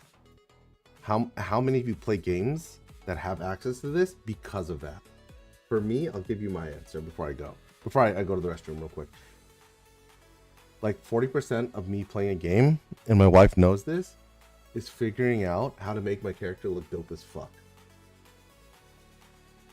This would be on like NetEase to do, I think. It would also come down to, I think Blizzard would still need some approval on some of the designs, right? But it would be on, yeah, it'd be on NetEase, I think. So, okay, sorry. World of Warcraft, I spent at least, no exaggeration, like an hour or two of my gameplay every single fucking day changing transmogs. I spent millions, tens of millions of gold on transmogs. And not even just to buy transmogs, to be able to switch to new ones. Because sometimes I wouldn't be feeling one. Or maybe I'm using one because I want to match with my team. Or like it's the model shouldn't be pay to win. It should legit be pay to drip. So tell me if any of you guys played like this. I would like. I'll be right back. I'm gonna mute.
Oh, mommy had. Okay, I have it. Last one, all done. There it is. I cannot pee or shit in peace, and if you have kids, you know. All right, Caleb, don't you think Blizzard don't implement things like this because of NetEase, the game owner, and China versions? The thing is, China players are just like this. They're just like us. They'll spend on cosmetics like nobody's fucking business. Because China players are, if not more vain than we are. And this was, for me, this showed, like, this definitely shows, even just Asian culture in general. Lost Ark, like the Koreans and any Chinese games, like again, like Tarsland is one of them. Chinese people bought every single cosmetic, good or bad, didn't matter. They just wanted it. They wanted to know that they can be elite and be better. That's it. That's all it is. You know, and you could do shit like this for every single class or every single class. But since I'm a DH, I'm gonna do it for DH, right? And it's like, that's it. Like, this would bring back so many fucking players, bro. Like, it's crazy. So now let's think of, like, what I'm trying to do is, like, help me come up with ideas to bring players back that quit, other than what's already on here, right? What could we reward players that quit? Like, we can get them. I don't want to give them the stuff that people earn, right? You know what? No, I think this system itself can work in tandem. Because the people that quit just want the same things we want up here. I think this is what the video is about. Now, this is the other part of it. This is something that, like, this is something that I've been talking about, and someone brought it up, which is new maps. The reason new maps are necessary?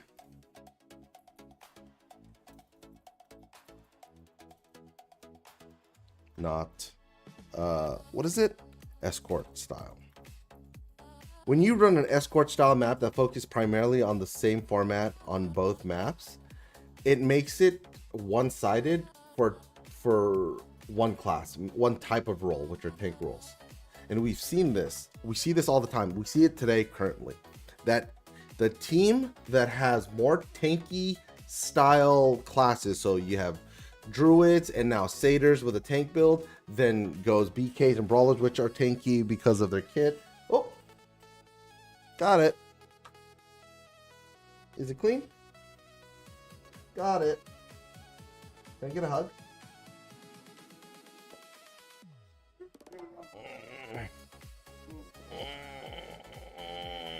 She gives, like, look at this hug. Okay, give me a gish. Oh, you didn't say, okay, you get to say good morning. Say hi. Hi. Night. Okay, night. All right, get out of here. Okay, go watch without that, okay? Hey. Oh, get the big dog.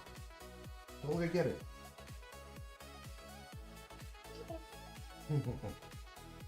Ate, did you put something on for her? We need a skin for male DH that looks like a demon hunter, not like a deep. Look at her. Okay, dude. Every single, like. Oh my god. That's why I don't run male character models, because male character models on every game. My wife knows this. I only play female characters because the character models are so shit. And it makes you look like some femboy. It's like, oh, I'm a demon hunter. But when you look at the character, it's like, I'm a demon hunter. Pew pew. Like, no, you're not. That's gay. Like, you're weak as hell. Or a Spanish bullfighter. Like, please. Like barbarian. Like, okay. Like, they went too far the other way, especially with, like, female barbarian character models. Like, yo. Not every female barbarian has to look like a Harley, like they ride Harleys. Come on, dude. Hey, get out of there. I asked you that last time. Go without that. No, there's options there. There's options there. Okay, now we have the premise idea. Okay, now let's talk about the map. There's a few maps that I had in mind that I think. Oh my god, dude. Yo, okay. You're not gonna. Okay, imagine we're on a dating show. And we're on the other side of the curtain, and this guy's telling me, he's like, "Oh, I'm a fucking, I am like a fucking warlock, right? Well, what do? I master enslaving demons in hell and make them do my bidding. And I have all these crazy abilities and super sick. Bang bang, like this is what I do. Oh, I picked this guy. This guy is like, oh, super tough and masculine. And this motherfucker reveals himself and he's wearing a crop top. I'm like, bro, you're wearing a crop top? If a homie with a crop top comes up to me, you're getting slapped across the face. Get the fuck out of here with that shit. Sorry. I'm a warlock pubia. Yeah, there's probably there's a better sound I could make. It just I had Demon Hunter in my brain when I said pew pew. All right, Martinez, do you see the male warlock with their crop? Oh my god, dude! Holy, you're not gonna intimidate a damn person. You're okay. You're not enslaving demons if you're wearing a crop top. You're slaying demons if you're wearing a crop top. Like, get the fuck out of here. Like, it's a fantasy game, dude. Like, pull into the fantasy. Like, I'll nerd out over this shit all the time. I love like character models and their aesthetics. Ooh. Oh, like I was the worst at this when it came to Steam. When I played Lost Ark. Here, let me grab that shit. Maybe I can show you guys. When I played Lost Ark, I bought every skin on that market. Thousands and thousands of dollars on just skins. I'm telling you, pay to drip. And this is what people don't understand. It is a buff. Like I said when I got the Phantom cosmetic, it's a buff. It's 10% more damage. Because if you play good, or if you look good, you feel good. If you look good, or if you feel good, you play good. And that is in itself is a buff. I'm baffled Blizzard doesn't bring back old cosmetics. Feels like a huge loss of revenue. Oh, dude, I would go I missed so many good cosmetics the first 6 months of this game's release because I bought into the fucking hype and the hate. I'm such a loser. Such a loser for that. Damn it. I wish I had you guys to like put me in my place. Do you think Blizzard do not learn things good, man? I just want Blizzard doesn't implement things that don't all confidence sales 101. That's right. That is sales 101. You can get away with I got away with saying some shit only because I said it with confidence. Like, you know what I used to say as a grown ass fucking man when I sold cars? My close rate when it came to people that came in with their families, right? Husband, wife, and kids, it was probably in like the upper 80, low 90 percentile because I was part of the family by the end of that sales process because I would sell to the kids and I'd sell to the person that was buying the car, not the person that was receiving the car. So it could be the same person, right? And if I was trying to sell to the mom, right? She's the one she was the one that's buying or whatever. I would talk to the kids. I'm like, hey, like mom, the kids want this. I would talk to the mom like that, and I would call the dad. I'm like, Dad, like, what are we doing here? Are we gonna get this car? And I would talk as if I'm one of the kids. And the show would work all the time. Did you miss on Tuesday? Did you miss put on Tuesday very first Battle Pass cosmetic? What is that? Wait. Did you miss?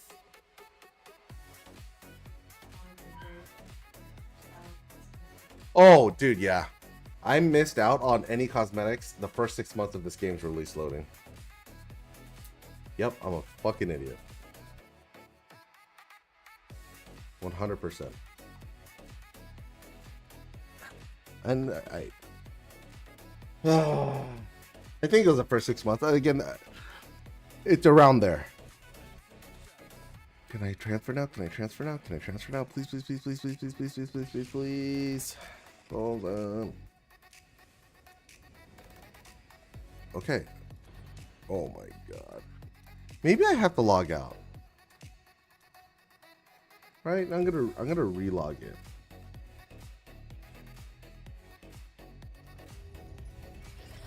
Exit game. Yeah, we'll exit the game. Okay, we're gonna wait. I'm gonna re-log in. So that for the cosmetic side, that would be it. And you know what you can do? It's like you can also add like really cool weapons to earn as well. Like there's so many options and routes they can go. That'd be cool. That would bring those points back. The other part of it is give a reason. Who's that? Oh.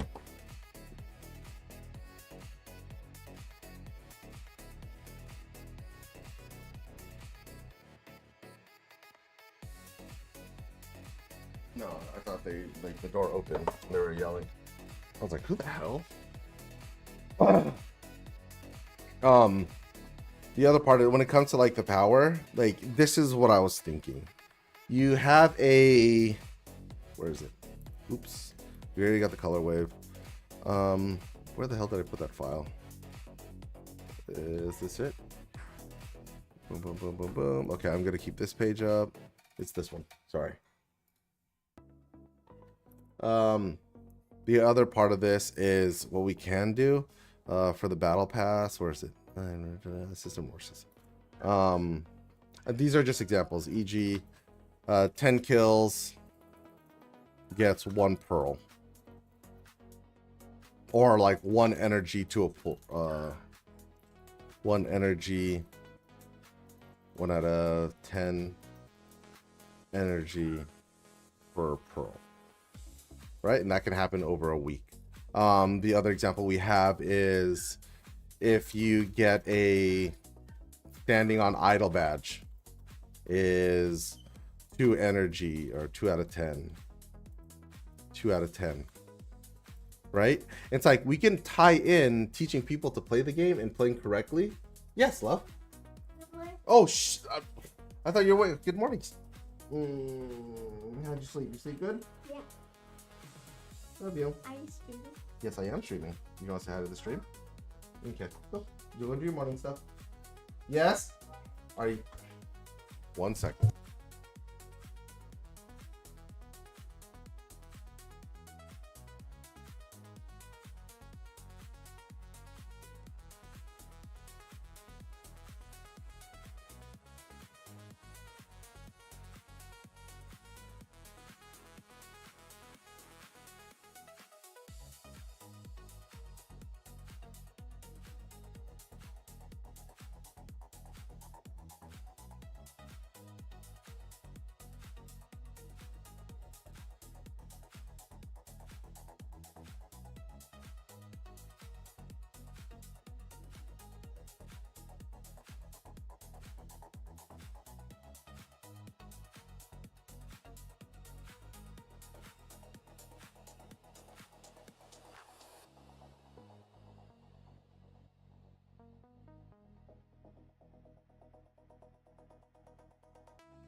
Sorry, I had to help the wife with some stuff.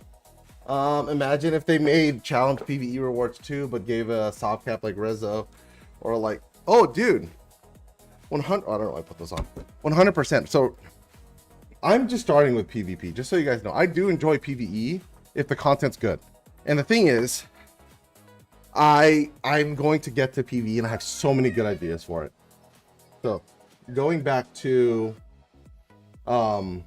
was it let's see, Let me find the one I was looking for. So there's those.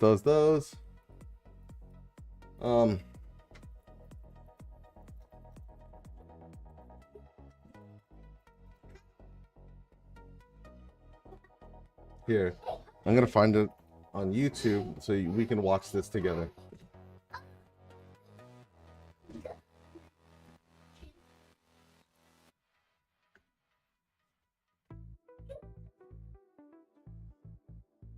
Yeah. Boom. Okay, this is a video that explains, like, could be like a map that we could use in DI. Imagine, okay, this map, the goal of this map is to even out and make it so that roles themselves aren't too overpowered in each map style, right? So we would replace one of the current maps with something like this. Yeah. Oh my God, Hogman. Cartoons, dude. This guy was an OG content creator. Let me raise the volume on this. 70%. Maybe it's not. Maybe it's too loud. Cartoons and welcome to the Temple of Katmagu tutorial. So this is a map that I would like to implement, by the way. So let's watch this together. Let me know if this sounds too loud. Temple of Katmagu is a 10 versus 10 battleground that's coming out in Mist of Pandaria, and I'm going to be telling It's you Katmagu. everything that you need to know about this battleground running into it for the next expansion. I think they should make the endgame content more clear for beginners. There's so much to do. The players. Oh yeah, 100%. I think they rely loading too much on us, content creators, to actually guide people. Better endgame guidance. Yes, 100% Before we agreed. get started, guys, I want to go ahead and tell you last week's giveaway winner, and I want to introduce the new giveaway that is going to be coming up as well. For last week, Okay. so let's go ahead. I left a link in the description for you guys to check that out later. But let's go ahead and get started, guys. Temple of Katmagu is a 10 versus 10 oddball mixed with team deathmatch style battleground. There's a lot of versatile mechanics to this battleground, which I will explain, but when they all mesh together, it does end up being a lot of fun. The objective of this battleground is for each team to earn victory points in two means, which is either killing a member of an opposing team or holding one of the 4 power orbs for victory points to gather over time. But the first team to reach 1,600 victory points in the one match wins the game. Super simple, right? It's team deathmatch, people just killing each other. It's exactly what we love to do. The other part of it is oddball, which is basically you grab one of these glowing orbs and it signals to everyone who has which color orb. And the longer you hold it, the more points you get. But the longer you hold it, the more damage you take. So there's 2 ways you can approach it. Tanks could be really good, right? But at a certain amount of stacks, they're instantly going to get a one shot. So is it better to be a tank, or is it better to be like, we used to run what is it? Oh my God. We used to run this map with a rogue or a mage holding the orb, which again, rogues and mages aren't tanky classes, but they're mobile, they're fast, and they're evasive. So when it came to like having so many stacks where you get one shot and it doesn't matter if you're a tank, you're just gonna die, rogues and mages were better because they had damage denial, not mitigation. So rogues could just dodge all physical and all magic damage and get out of situations that tanks couldn't. So in certain scenarios, they were actually stronger than tanks. In regards to the actual positioning of where things are on the map, this battleground is quite small compared to other battlegrounds that have been released already. Now, when it comes to positioning of where you start on the sides of the map where the road begins on the left and the right. That is where the teams will spawn first, for the gate is what it's called. And then once you get into the inner square of the arena, as you can see by the white flags, those are the objectives of where the actual power balls are. When holding the power orb, you gain either 3, 4, or 5 victory points per 5 seconds, depending on where you are located when holding the orb. If you are closer to the middle of the battleground where the main arena is, you gain 5 points per 5 seconds. If you are in the second tier arena, you gain 4 VP per 5 seconds. And, of course, if you are outside of the arena itself with the power orb on you, you only gain 3 points per 5 seconds towards your team's goal of 1,600. It's just so good because you know what, this also the problem they solved before this had come out was they didn't have the point variation system based on location. Does combat rating value have any impact on? Yes, Boogeyman, it definitely does. So when you have, okay, let's talk about it right now, real quick. Oh, I'm not even in game. Let me hit play. So combat rating. Oh, hello. Combat rating allows you to be tankier and do more damage to the opposing player that you are attacking or receiving damage from. So if you are 600 rating above them, combat rating above them, you take 10% less damage from those players that are below you, and you do 10% more to them, and vice versa. If you are 600 below, you take 10% more and you do 10% less. So combat rating does help up to an extent. So right now, depending, the higher players are between 6K and 63 or 400. Those are like Krakens, I would say. Or maybe even a little bit higher. And whales are at 6K to 6,100. I would say 64. They're probably a little bit higher than that, to be honest. Then anyone under 663 is getting mashed really, really bad. So, yes, combat rating does matter. But again, remember when you're getting this gear, you have to balance between combat rating and the correct stats. For me, like in the beginning of the season, I didn't want to get rid of my stats. Because some of the gear that I got had vitality and no fortitude, but eventually I had to make the trade-off in some pieces to make sure I was even able to compete. Going back to the video. Where is it here? Is it here? Is it here? Okay, here it is. And this Oh yeah, but this right here was super smart when they added this, because people were just running outside the map and they're avoiding everybody. So it got boring, but they're like, okay, cool. If you want to run outside the map, if you get one orb, you can outpace, or two orbs and you stay in the middle, you can outpace everybody else. So does kind of add a decision process of where you. Hold on, let me just log in.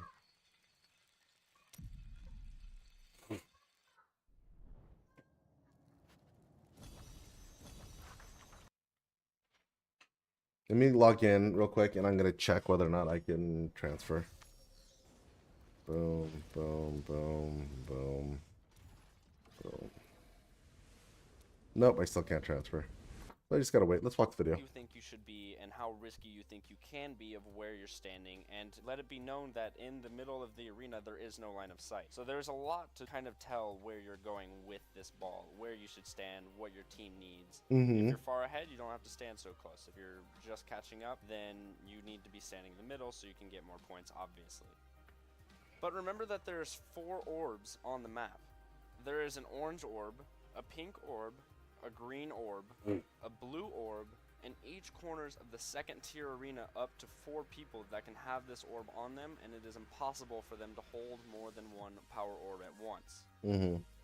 And to introduce a style of killing people just randomly is that every time you kill a player, your team gains 10 victory points towards its 1600 goal. Now, this does introduce a more endless combat feeling for the game to actually produce, instead of just, focusing on trying to kill the orb carriers themselves. At the same time, killing an orb carrier does not give you bonus victory points. You get 10 per kill. That's the flat rate. That's all you get. Hello. But here comes the trick of why the battleground is fun. Orb carriers gain a stacking debuff that amplifies its effects every 20 seconds. Oh, this is so cool. What this debuff does is it starts with 30% increased incoming damage, 10% increased outgoing damage, and 10% reduced incoming healing. This buff is healing. This buff is interesting. This is super cool. And 10%. Allie, let me see that. Who gave you that? Here, let me hold on to this. Thank you, my love. Okay. Bless you. Okay, get out there for me. Get out there. Let me cut this. There you go. Wow. Hey, now go take this out there. Here, out there. She shouldn't have this. Wow. All right. So this was actually super cool. This buff also changed the dynamic on how and who you wanted to hold the orbs, because yes, you took damage, but you also did a ton of damage. So a lot of times we would sometimes put it on like high burst classes that have a combination of invulnerability but do a lot of damage. They would get as many stacks as they can, and when we needed to refresh an orb, we would go blow somebody up, double suicide, because they can one-shot everything, because they have, in the same token that they take damage, they do exponentially more damage. They would one-shot the whole team in kamikaze, and we'd be able to swap and get 2 orbs off it. It was so cheeky. Incoming healing. This buff is interesting too because your outgoing and incoming healing percentage caps out at 100%, but the incoming damage will increase by 30% endlessly every 20 seconds for as long as the battleground goes or until you die. There's endless possibilities with the orbs and what to do with them for what kind of match, but I will leave that to you for determining of what that is. But this does bring my video to a close. I hope you all did enjoy. So there's whole new maps. Temple of Katmogu. So this is another style map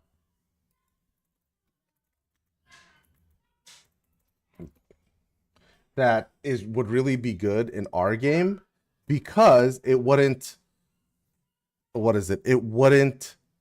doesn't make it so we were reliant on just having tanks, because you could win that match with no tanks or you could win it with all tanks.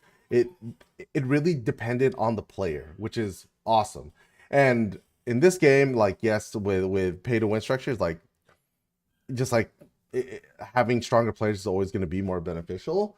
But unlike escort maps, like if you have again, remember the beginning of season 15 or season 16 when it was just before warlocks, when it was just druids. If you had a druid, you won. Like it was a no-brainer. Warsong Gulch is similar. And in the sense of, if you've never played this, here, 101 in 3 minutes. Doesn't pay for cart wranglers. It's basically a capture the flag map. 2 of the teams, each team starts on each side, and you go to the other side's home base, and you take their flag and bring it back to yours, and you get a cap. And 3 caps, the first one to 3 caps wins, right? But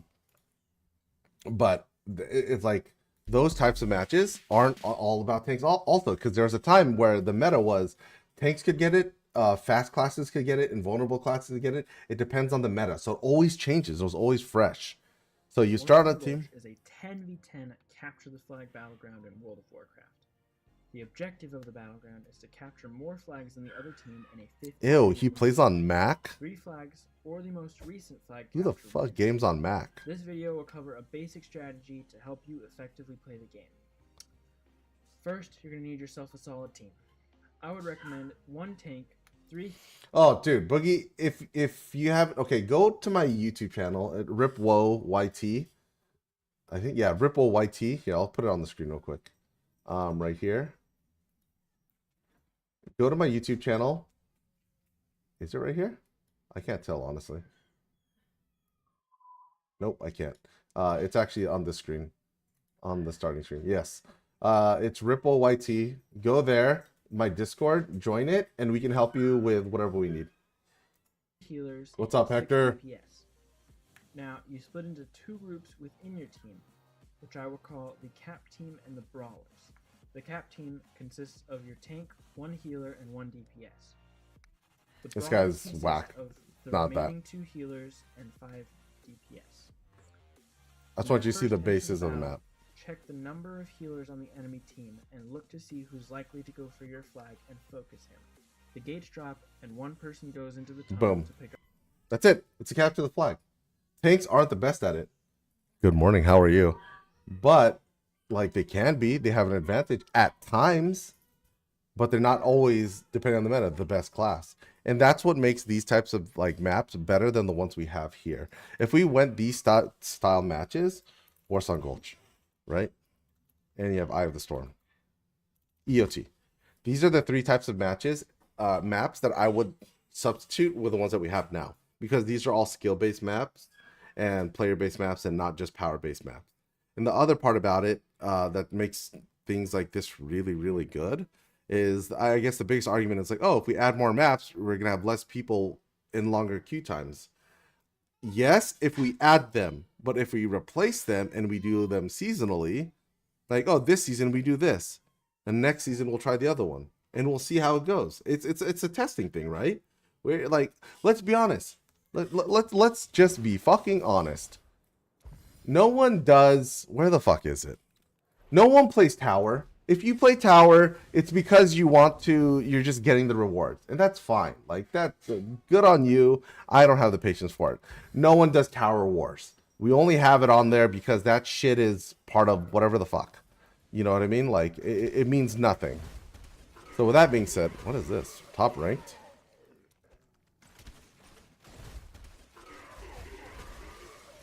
What? Hold on. Where am I on this? Oh, I'm on 3. Okay, cool. What does that sound? Where's that sound coming from? That thing is awful. Here we have that. I don't think we should be hearing anything. You guys hear that? Okay, so it's in the game.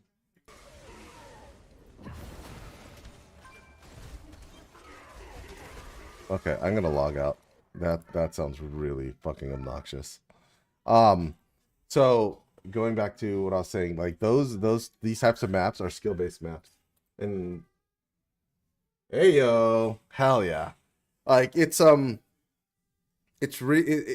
would be refreshing to have these maps. You could replace again tower with one of these maps.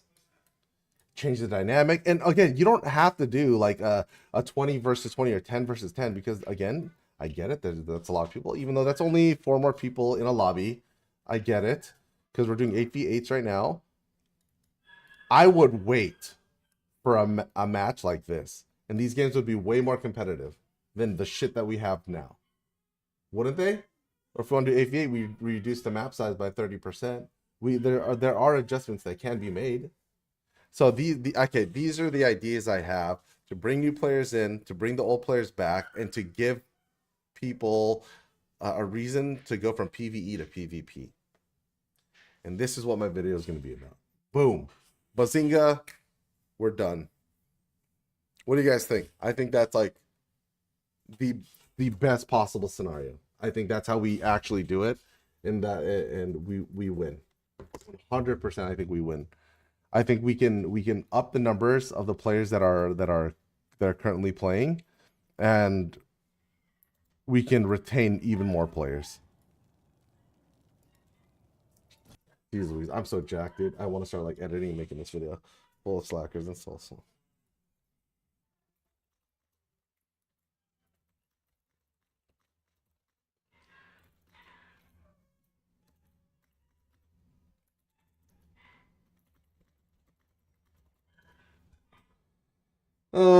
Yeah. I'm just so people know. I know that we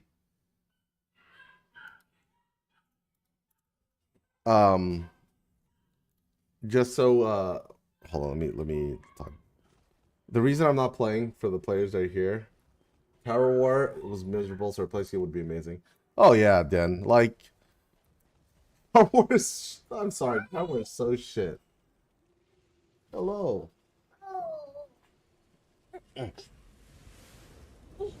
Which one? No. You are not playing with that. If you're up here to mess around with stuff, I don't want you up here. No. No. I will give you a skateboard. But I wanna high five. You want a skateboard? Oh, high five first. Bye. Okay, there you go. Show out your skateboard. Damn it, she has my tech deck. Like it again, I guarantee you'll get more play on that shit, dude. Like, wouldn't that be awesome to play that map? Or there's a map called Eye of the Storm, right? Here, hold on.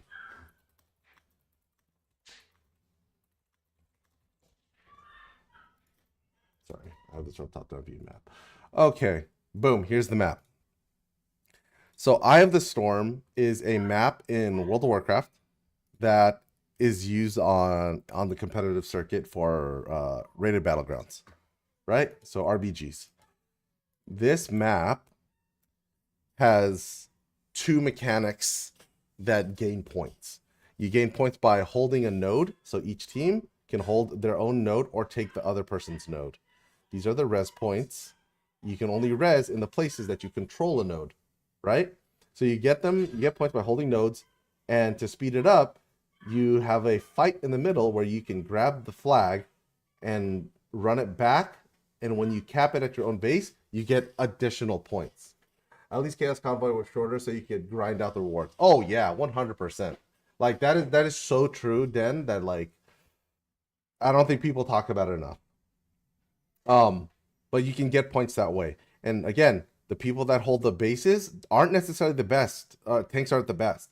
It could be a DPS or some kind of like hybrid control character, because depending if you're dueling and you're capable of holding a base, you can stay like there's dude, so many variables, and it's all skill based. This is the type of shit we need to do. This is the type of shit that like changes games and puts us back on the map. So this video, it breaks my heart that I'm not releasing this video, but it's necessary to hold it back if we as a community want to do things the right way. So I am not going to be a shitty content creator and sit here and complain. I'm going to treat these videos as if they're proposals that I would utilize in a sales meeting or a business meeting. I will come with my data. I will come with the facts. I will have all the answers or know as much as I can to answer all the questions and come up with solutions for any possible problems.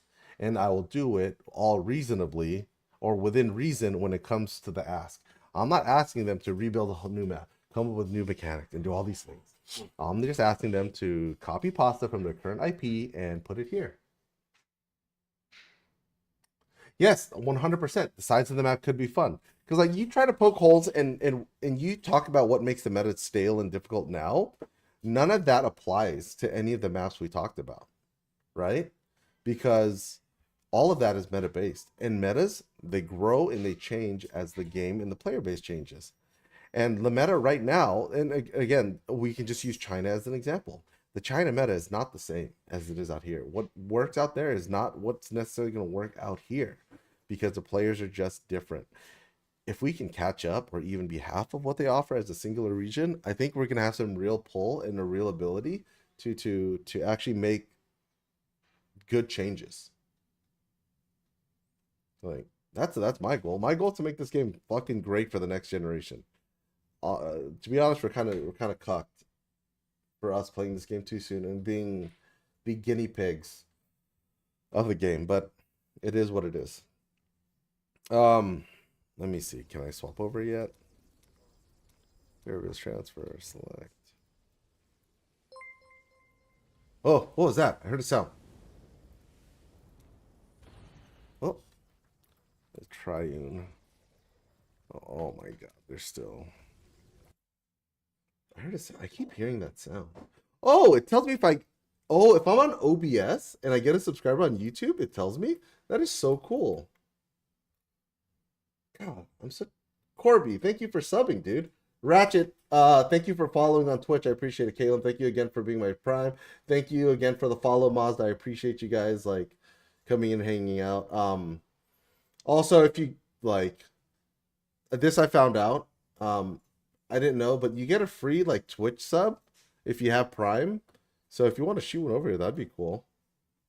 I don't know. I feel weird asking, but yeah, we are affiliated now, so we can take those. So those are W's. Hell yeah. Again, I'm sorry everyone that I wasn't able to release the video publicly just yet. I think it's mainly well, I already told you it's because of the other video. But you know what I'm okay with? Are we here? We're all here, right? Okay, there. You guys are at my like not my private, but oh, Denji, I am moving to Soulstone. I'm gonna be playing with Jappy and Team Chaos over there for a reign. At least a reign. I do have every intention of coming back. I might be doing a world tour. I don't know. There's so many options. There's so many things that can be done. Okay, let me ask you guys. I didn't want to make the video completely public. It's this video right here. Wait.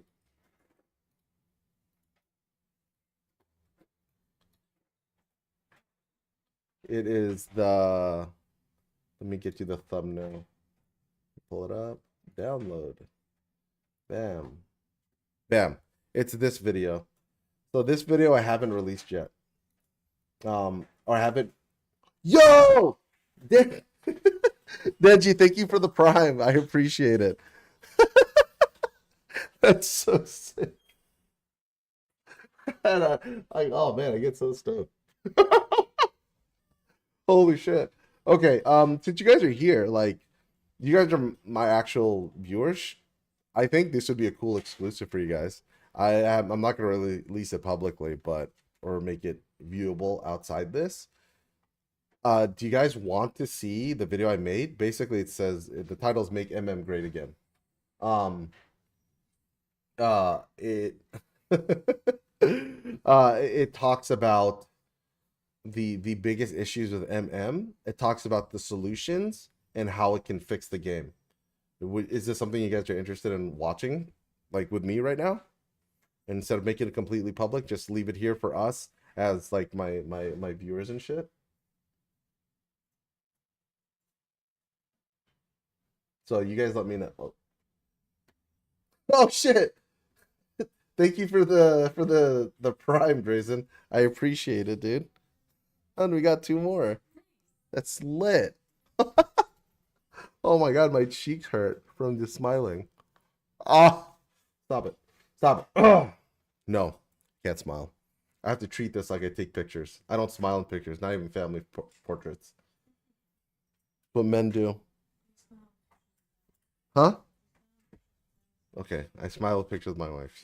They're awesome. They make me happy. All right, let's watch this shit. Let's fucking do it. Let me know if I need to raise the volume. This might be the single most important video I make. Hold on, and I'm excited about it. Ooh, yeah. Matchmaking in Diablo Immortal, it has been the singular most frustrating thing in PvP. And I'm not the only one with this sentiment. The majority of players feel the same exact way. Players tend to blame things like resonance. They blame classes, balance patches and changes, and even the map. But the deeper problem isn't just one class. It's not just one player or even one mechanic. The problem is the matchmaking system itself. Matchmaking isn't accurately measuring what makes a player impactful. It doesn't fully understand the difference between someone that has high resonance and someone who actually knows how to win a game. It doesn't properly measure objective control. It doesn't measure positioning, performance, decision making, the ability to create pressure for your team, and a host of other factors that are vital. It's creating a very unhealthy PvP community and environment. And what the result is, it's matches that feel decided before the gates open. People that give up, people that waste each other's time, people that become toxic, and that ruins everyone's experience and inevitably causes players to just quit, allowing someone else to ruin your experience and cause you to not play a game that you want to play. A good matchmaking system has 3 jobs. Put all the right players together, create a fair team, and accurately... No, it's not AI, dude. This is... Well, I'm reading off like... So basically, there's like notes that I have because I'm not going to be able to run this down the whole time. So I have notes that I read off of. Measure performance. And Diablo Immortal is struggling in all 3 categories. If I could make these changes today with a snap of my fingers, these are the 5 things that I believe would have immediate and meaningful impact on improving the battleground experience as a whole. Number 1, lobby balance. One of the biggest issues Diablo Immortal has in matchmaking isn't necessarily how the teams are divided. Not just yet. But the lobby itself can contain players that have vastly different PvP experiences, and the gap is way too big. The question is, should these 16 players that are put into this room, should they even have been matched together in the first place? When the gap of the strongest player and the weakest player becomes too large, everyone loses. It's not going to be fun for either side. For newer and casual players, the experience is often discouraging, and honestly, you'll probably and likely get flamed. They enter a battleground hoping to learn and have fun, but instead they're matched with veterans that understand every single rotation, class matchups, objective control, movements, and every little nuance. These newer players spend more time responding rather than learning. Instead of thinking, hey, I can get better or I want to continue playing, they think PvP isn't for me, and they just stop queuing altogether. And that's what we don't want. And on the other end of that spectrum, you have the competitive players. They aren't getting the experience they signed up for. They're not getting the experience they paid for, and they don't want easy wins, and they don't want every game to feel like they're carrying inexperienced players. It's just that simple. They want something that's challenging. They want evenly matched battles. They want strategy, communication, and execution to be what defines the outcome. When every lobby feels either impossible to carry or too easy to dominate, the competitive experience becomes stale. Now let's talk about number 2, team balancing. Now that these 16 players have been invited into the lobby, did the system itself split player impact evenly across both teams? Right now, DI's matchmaking seems to be balanced off external factors. Resonance and overall character power seem to be the biggest contributors. But it also doesn't account for how much influence each individual player actually has on winning the games. The team can look balanced on paper, and we've seen it before, but have dramatically different levels of real game impact. When one team receives a higher concentration of players that are objective based, that are shot callers, consistently top performers, the match often feels decided before the game's even started. And we see this plenty of times in my stream, where we look at the names across each team and just know that it's going to be a stomp. It is what it is, right? The strongest team wins every engagement. They control every single objective. They build momentum, and they snowball every map, and it's over just like that. There's no fight to it. And for the average player, this creates a really frustrating experience. You can play very well, you can make all the right decisions and contribute to your team, but still feel that outcome itself is largely determined by the matchmaking, and it feels futile. And for the competitive player, it's just disappointing. We want victories that are earned through teamwork or execution or crushing another team by pure strategy and just playing better. Not because their team happened to receive all the 12Ks, all the 13Ks, and there's nothing you can do about it.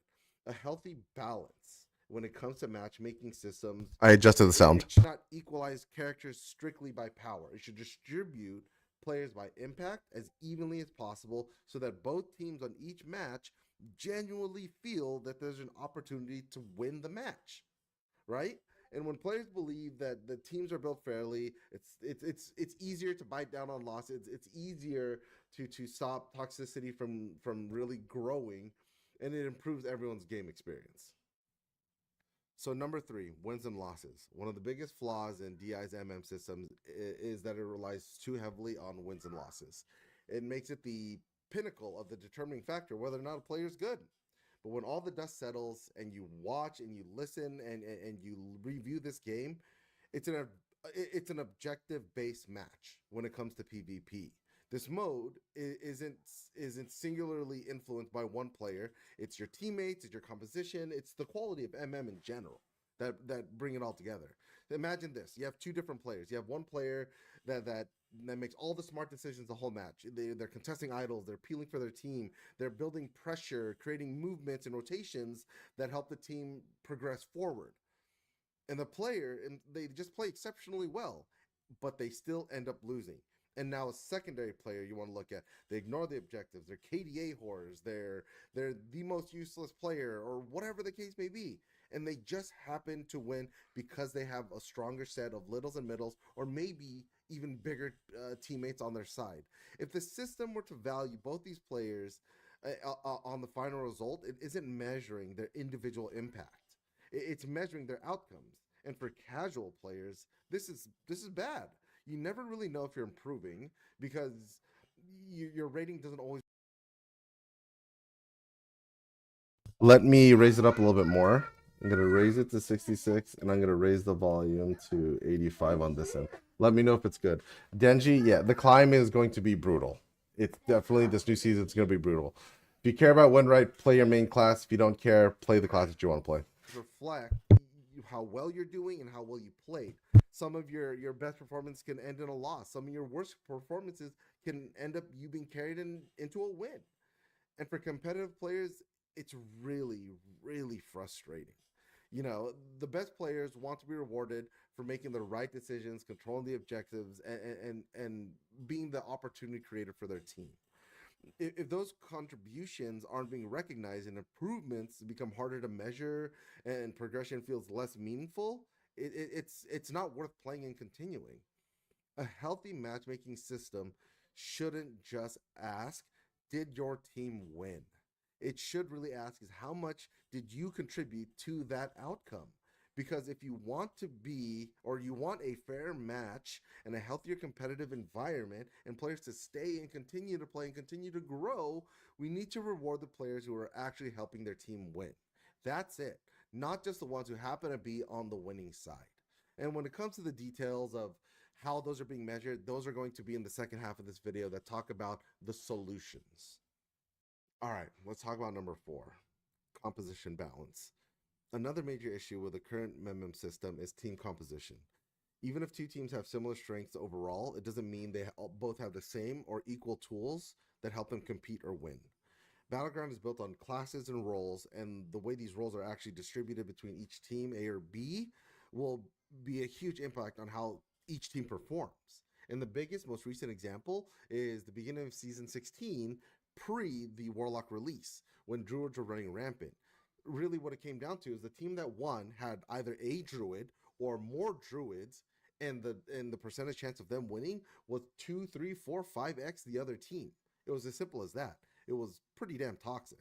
And now let's imagine, right, that Team A has a mix of frontliners, range damage, crowd control, mobility support, etc., while Team B is overloaded with, you know, the same class or missing key roles entirely.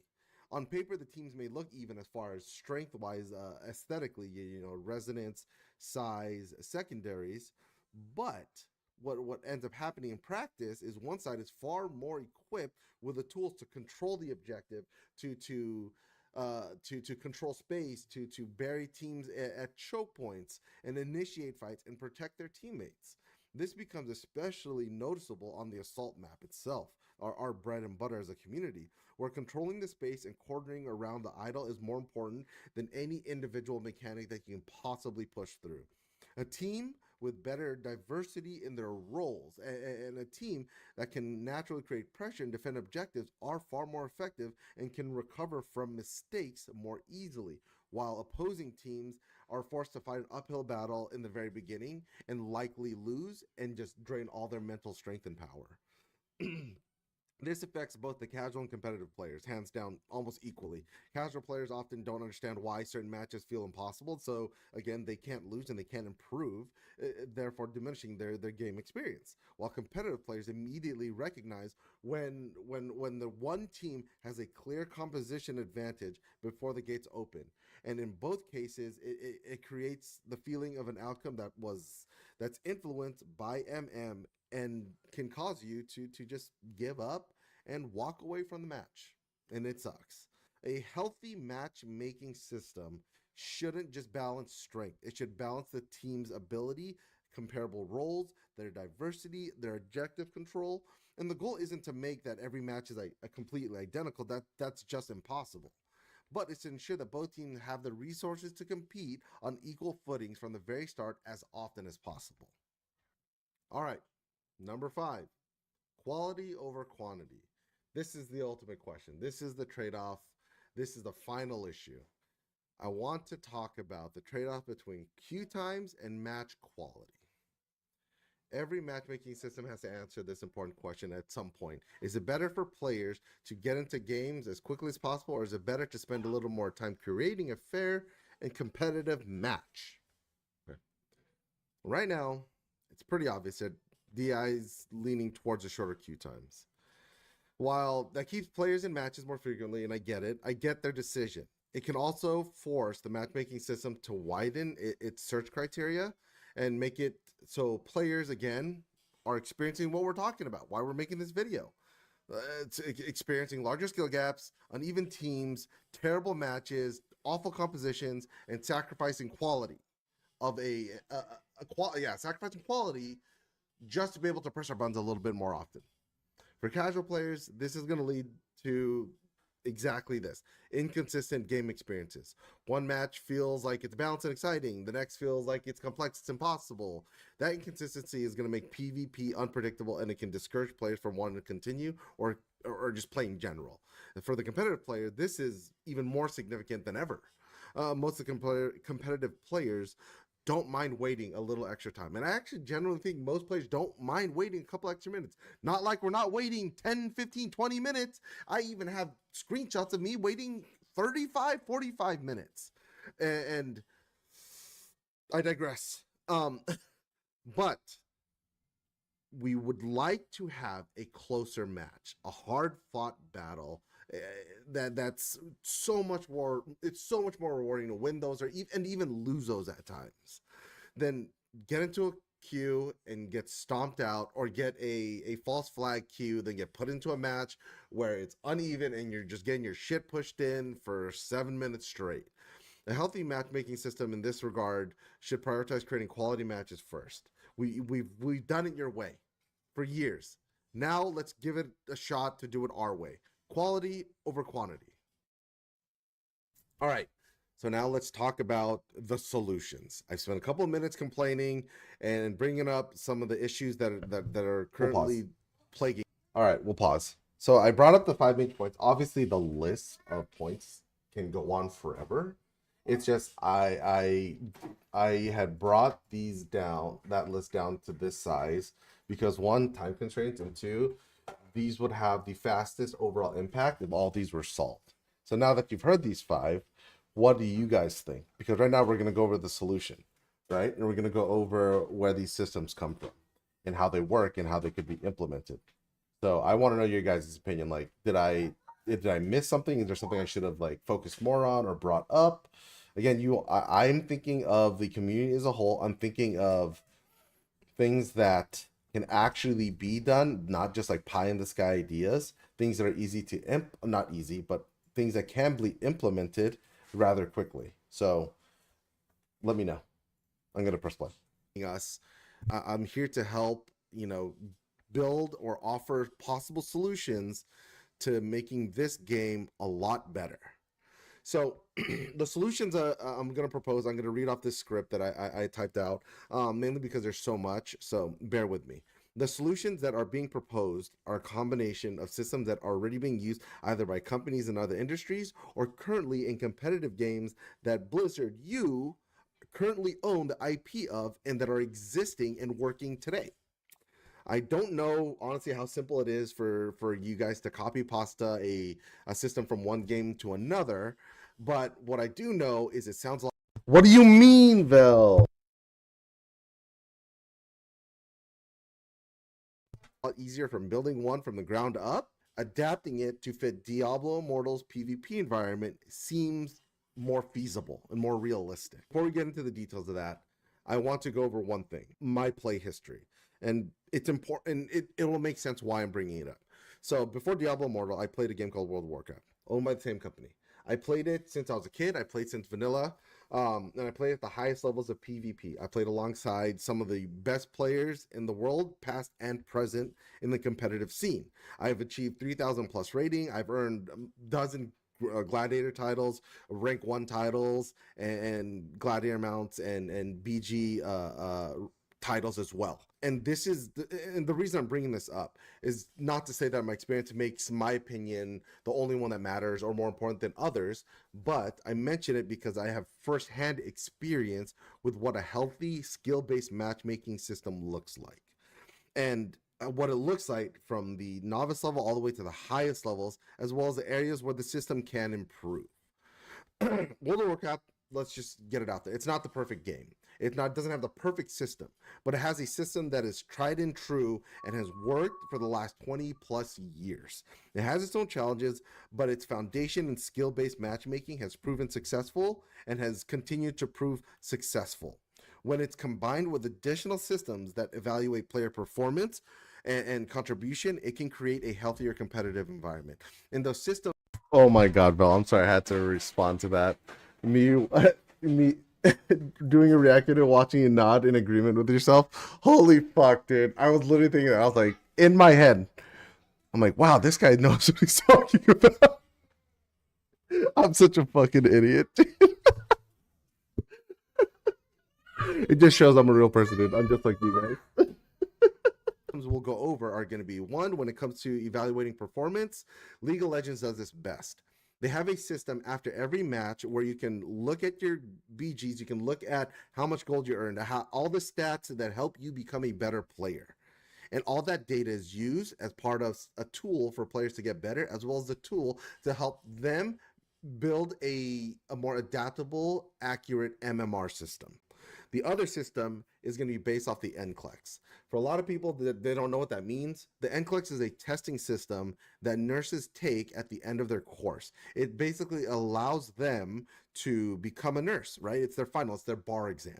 But this one is different. It basically is an adaptive test system that ranks your test by your abilities, by how confident you are in the things that you do and the knowledge that you know. So it's scaled off into an easy, medium, and hard questions. And again, I'll go over how that works later in the video. Chill, Koho. Fucking chill, dog. Oh my God. Shut the fuck up, dude. Oh, your comment had me and the wife just dying right now, dude. If a similar approach were adapted into Diablo Immortal with a combination of these other systems, I believe it could solve every single problem that I've spoken about and actually put Diablo Immortal at the front door and foothold of actually making this game insanely good. First, it would keep players competing within their own skill bracket. The new and developing players would have more opportunities to learn and improve playing against other players that are on a similar stage of their journey, instead of immediately placing them in matches where they just get stomped into the ground because the skill gap is way too overwhelming. It would also create a more accurate environment for experienced PvP players. Players who have a ton of reso but lack PvP understanding would naturally compete against others similar to the level of experience and performance that they provide. They can no longer take spots of whales that actually are good and would be and the whales that would actually be an asset rather than a liability. They would be forced to play with people like themselves and look in the mirror every single time they'd like to queue. They would then have to choose to either play better or rot in elo hell. Either which way is good for the community and good for the game, while players who continue to improve would be able to easily climb out into more competitive brackets again. And now at the highest levels, it would create the type of PvP environment that competitive players in this game have been looking for forever. The match outcomes are now going to be determined by decision making, teamwork, execution, rather than, matchmaking randomness. The goal is not to separate or punish anyone. The goal is to create a system where players of every caliber have an opportunity to compete, to improve, and to enjoy the game against players who provide the right level of challenge. So this is going to be a crude example of how the NCLEX system works, but this is how I propose we handle MM. So you're going to have 3 players, right? You're going to have the highly experienced player. You're going to have the littles and middles. And right here, you're going to have the big players that are terrible at the game, right? So first of all, every season should start off with placements. There's no reason for not having it. The placements are the first 10 matches of the season, and it's going to put you in a specific MMR of people that are in the same placement value as you, right? So let's just say the really good players, doesn't matter the reso, they get into their first match, it's going to be put into a medium, like hard, medium, easy. So a medium match. So they win this match, that means they get put up into a little bit more difficult match. If they win that, they go into the harder matches, right? And as they keep winning, and if they lose a match, the next match they get put down, then they win, and they find themselves on an average between these scales right here, right? And this is how the MMM essentially is going to work. Now you have the littles and middles. They're going to run into the same match point as everybody else. It's going to be completely random in the beginning. And if just say, they end up winning, they're going to be put into a similar match that of players that are same skill level, but maybe they start meeting people at reso differences that are far too high. So they find themselves losing a little more often than their counterparts. And from there, they might find themselves within a bracket that averages out between right here. And what this ends up doing is it keeps these players within a bracket that's fair, that allows them to continue to play. And as they get better, they can, again, continue to climb up the ladder. And if they do get to the upper echelons and the highly competitive players, they'll be there on the same level, whether it's skill or size, doesn't really matter. And the other problem is, again, let's go. The big players that have a lot of reso and take up the whale spots, those guys, the ones that don't perform, tend to be the most toxic. Let's just say, they start off the match random again. Okay, they win. They get put into one of these matches up here. Okay, cool with these guys. But again, these are the highly skilled players, and these are some of the small players that are that play. So it's a 50-50 shot whether they win or lose. Let's say they win, right? Then they get up to the brackets of the really good players. They're gonna quickly find themselves either losing and hovering these easy matches and these terrible new players and the other terrible players that are toxic, and they'll be floating in between this weird little limbo. And if they don't improve, they're going to find themselves stuck here in elo hell, looking in the mirror, dealing with players that are exactly them. And in order for them to get out, they just have to play a little bit better and make their way through the brackets. And nothing about this format, I think, is toxic. I don't think it's bad. I think it rewards the players that are actually good at the game and gives them and everyone here the exact experience that they deserve. Right? This right here is a meritocracy. This here is merit-based, skill-based MM. This is how competition thrives. All right, we're on the home stretch. We've talked about the problem. We have the solutions, and we have the...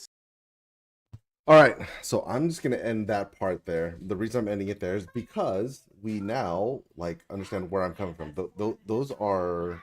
That's the video. The last part of it is just me poking holes in my own argument and finding ways and reasons that this couldn't make sense or people wouldn't want to do this, right? Because I'm one of those people that want to walk into a situation or scenario with all the data in hand and make sure I don't look like a complete buffoon if I'm going to release something. If I'm gonna claim that things should happen, I should know and understand the whole situation front and the back end. If not, I'm just complete fucking baboon, just like everybody else that cries, bitches, moans, and complains. So there, that was a video. That was an exclusive for you guys. I appreciate you guys. Looking at, oh my god, these. Okay, Soulstone, step it the fuck up. Get to 1545 so I can come and chill with you guys, please. God. All right. So, what do you guys think? Dude, Bell, Walks, Denji, Koho, all you fucking guys, you guys are too much, bro. You guys had me fucking dying. That shit was so funny. The shit you guys say, I don't know what I'd do without you guys. Legit, have no idea what I'd do without you guys. You guys are so funny. I will announce on the what that I'm not releasing it today. Then I'm releasing the other video hopefully today or tomorrow. Not today, probably tomorrow. Because I have a lot I have to do. I have to utilize AI and do everything I need to make sure it's a good video. Okay, question is, are you stating skill level will be based on win rate against specific tiers? Okay, so fuck Soulstone. I may, probably after. I'm down. If you're serious, Walk's I'm down to chill for a rain or two. If you guys are inviting me, I would love to come hang out. I would love to help in any which way I can. I'm not a lazy gamer. I'm gaming. I'm gonna tell you right now, when it comes to how active I am, my activity points are insane. Okay, question. Are you stating that skill level would be based on win rate or win rate against specific tiers? So yes, so it's adaptive. It's adaptive in the sense that if you win or happen to get a bad, like, okay, let's do arbitrary numbers, right? Let me turn on paint. It's the best fucking tool ever. All right, we're live. Okay, so let's see. So against specific tiers, yes. So the win rate percentage against, like, just say for every win you get 5 points to win, right? So if someone is on the same what I use impact score. So impact score is basically the score that's utilized to figure out how impactful, how good you are as an individual, and that is going to be a series of different factors, like how much time you spend idle, kill participation, how many kills you get, how many deaths you have, how much time you spend like supporting people or healing people, shielding people, and taking damage. All these factors will come into play to gauge your impact score. And depending on your impact score, and your win-loss rate is going to be a combination of those things. And here, I actually have this down for you. I'm really glad you asked that question, because I can show you directly the things that I am referring to when it comes to, yeah, is it this? There it is. There, matchmaking formula. Boom. So this is all the data we gathered is going to come into this, a matchmaking formula. So this is how someone's impact rating is actually gauged. So your PvP ability, what you're doing in those matches, your performance rating, your character power is 15% of what makes up the formula, team composition, and your reliability rating. So this is sportsmanship. This is like after every game, you can, you're right. Okay, thank you for bringing that up. I can add that on there. Ooh, where's it? You son of a bitch.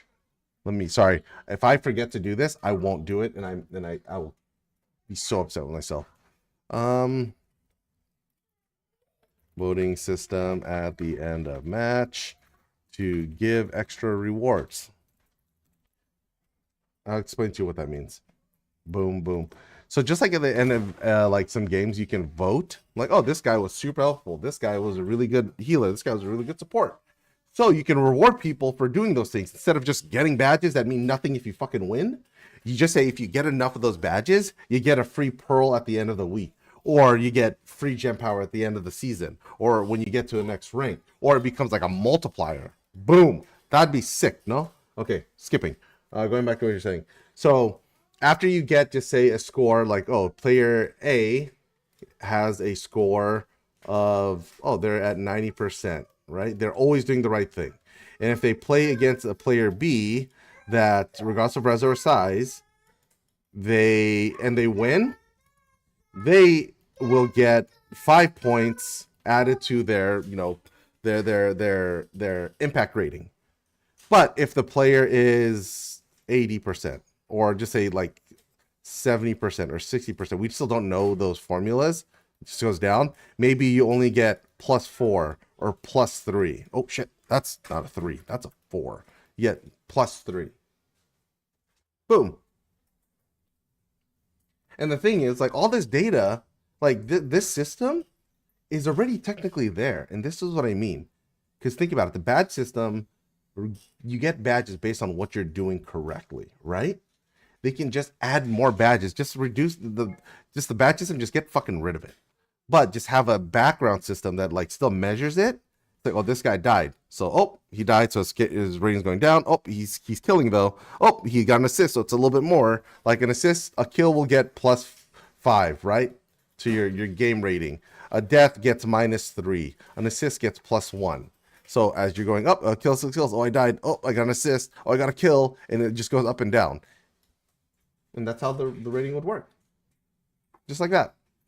Then the people with similar ratings, 90%ers will stay with 90%ers. And the cool thing is, watch this. When you have a match, you say you have 1 to 8 people, right? 1 to 8 people right here. Bang. 1, 2, 3, 4, whatever. Just say, we've all talked about this. Yes, reso matters, and that's gonna be they're going to measure that power. It's gonna be 15% to ensure, but Just say you get a 10K, a 9K, a 5, 5, 4, and a 7. But then you have another, you have a 10K, 10K, a 9K, 5, 5, 5, whatever, right? On paper, Team A and Team B is a lot larger. But what if their total average impact score was 90%, but their impact score was 75%? Who would win? Oh yeah, 100%, Vel. That data from the video, like that league does, like we should have access to that. 100 fucking percent. But this is balancing, right? Because I would rather have a team with less overall reso, but know how to play, than a team that's larger that don't know how to play. That's the difference between the shit system we have today and the better system that we could have tomorrow. 100%, and at the end of it, like you have the reporting system, right? Oh, this guy gets reported for being a shit player. Cool. That means like he, on top of the loss, right? It's like, oh, you lost, you get -5 of your impact score. Oh, you were the biggest asshole piece of shit, or you're AFK, or you didn't do anything. You get an additional -3 or -2. You'll find yourselves in elo hell really quick. You want to get out? Play better, or be a good player, or play like, even if you're not a good person, you're an asshole. It doesn't matter. If you want to get out of elo hell, you have to play with a team. You have to play good. Go be toxic with yourself in the mirror. So this is really good and this is awesome, but this cannot happen until this is like step 2 and 3. I made this video out of order, and that's why I haven't publicly released it. It'll still be hidden until I release this first video. This first video will talk about why or how we can get netties to do what we're talking about here. We can't have, in business and in life, you can't ask for something without giving something in return.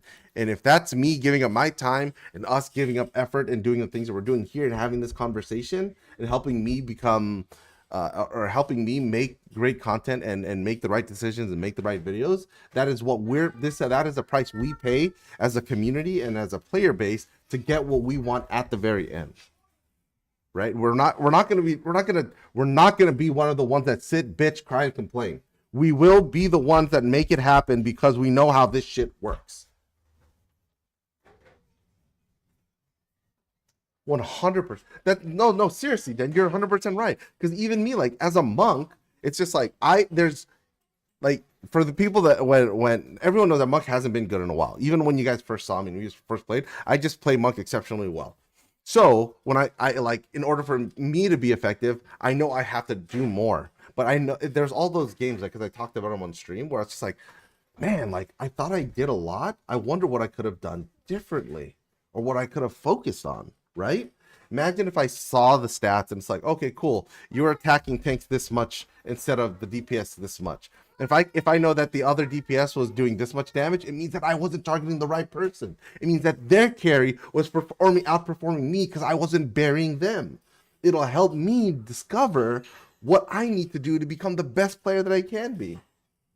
Right? Like, this is all good information, and like this information is so vital, especially for all of us, because none of us are perfect.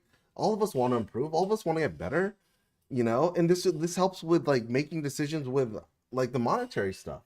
Like, so I know there's a lot of people here, including myself. Like, there's times where we find ourselves like, oh, I don't know where to dump my money. I don't know if I should buy Crest, or should I buy Plat directly. Should I get secondary? Should I do this? Knowing some of this data will definitely help guide each player to make the right financial decision if they want to spend money in the game. It's only a net positive. Then on top of that, imagine getting rewards for all this hard work and getting rewards like that matter and that count.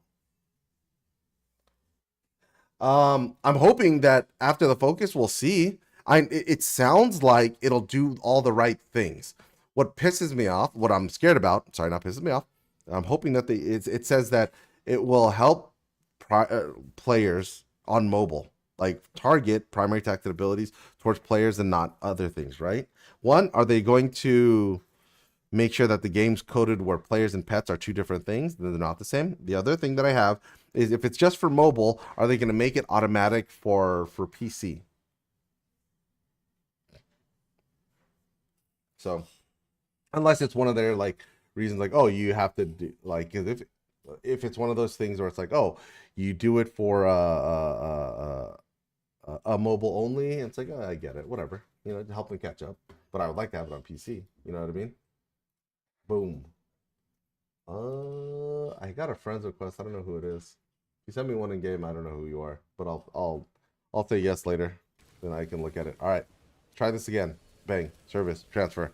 Boom. Select. Soul. Boom. Boom. Fuck. You guys are slacking on Soulstone, dude. Okay. So the thing is, the base model system is already implemented in another game. It's in World of Warcraft. It's how their works, right? Because in World of Warcraft, in the beginning of the season, you have your placement matches, and it gives you your MMR. I'll give you examples. Like I would normally end between 22 to 2400 MMR, which is like gladiator range. That's where I start fighting people after my placements. Then I will get into a match. My first match after placements will be against someone within a margin of error between 2400 and 2450. If there's not enough players queuing at the time, I'll probably get someone at 2500 or 2300, like within 100 points, give or take, over under. Then once I win, my MMR goes up, their MMR goes down. So for me to see them again would be because there's not enough players. It would only be because there's not enough players. So then I would fight someone that's a little bit more difficult, and a little bit more difficult, not keep climbing MMR and keep getting rating, right? So the system's already in place in WoW. Like all the other stuff I added with the data and the what is it called again? The proposed matchmaking formula is specific to and how they distribute players. And again, this data, all this stuff that I'm asking for, that's why I was like very particular. All this stuff I'm asking for is either currently working in a game that they own, or is they're currently doing it and just needs to be repurposed in DI and reskinned in DI. So it's not like I'm asking for the world. What we're asking for is just, a little some. So it can be done. But before we get to this point, let's make sure we execute what we have to. Let's make the video. Let's get them to do at least 10% of our show. Okay, the goal is this next video that I make before I make this one public is I want the same thing. These series of videos need to reach them. They need to be DM'd. They need to be tagged. They need everything put towards them in their face. So once they see it and they do it, we then as a community need to deliver. Right? We as a community, if they do it, we have to like get people back. Like, hey, yo, they changed all these things. Like, come back to the game, give it a shot. You have your PvE friends, like, yo, there's like, you get real power, we get upgrades. Like, let's at least get 10 games in. Let's do it. Then once we show them, we're not fucking clowning around with these rookie numbers, bro. Like, come on, dude. This shit's embarrassing. Let me show you again. This shit's embarrassing, bro. We are really this trash compared to China. 3K and 4K rating, they're still doubling down. 5K rating, they're still shitting on us. And I get it. I will not argue why that is the case. I get it. But if like the goal is we get this number from NA from people at 3K, I want to double it, dude. If we can get to 6K and half of China, then go from, let's see here. Let's go from people at 4K from NA. If we can go half of China to 1,500, or no, we're actually almost there. Get another 500, so we double, so 8 to 900. We can double down our player base. I think we can actually do it. I actually think we can fucking do it. Maybe I'm just being optimistic. Maybe I'm just being an asshole and I'm blowing smoke up my own ass. But I don't know, guys. I have this like have this feeling in my gut, in my core, that we're onto something and we can actually do it. Because there's too many people that are on far different spectrums of this game that are in this community, that in this Discord and watching every day, that there's no way that we can't all sit down and really agree. There's no way that we all sit down and really say that, like, this will never, like, I just think it'll work. So I'm going to do my part. I know you guys are already doing yours. Let's do this and let's push it forward. And that's where I'll leave the stream today.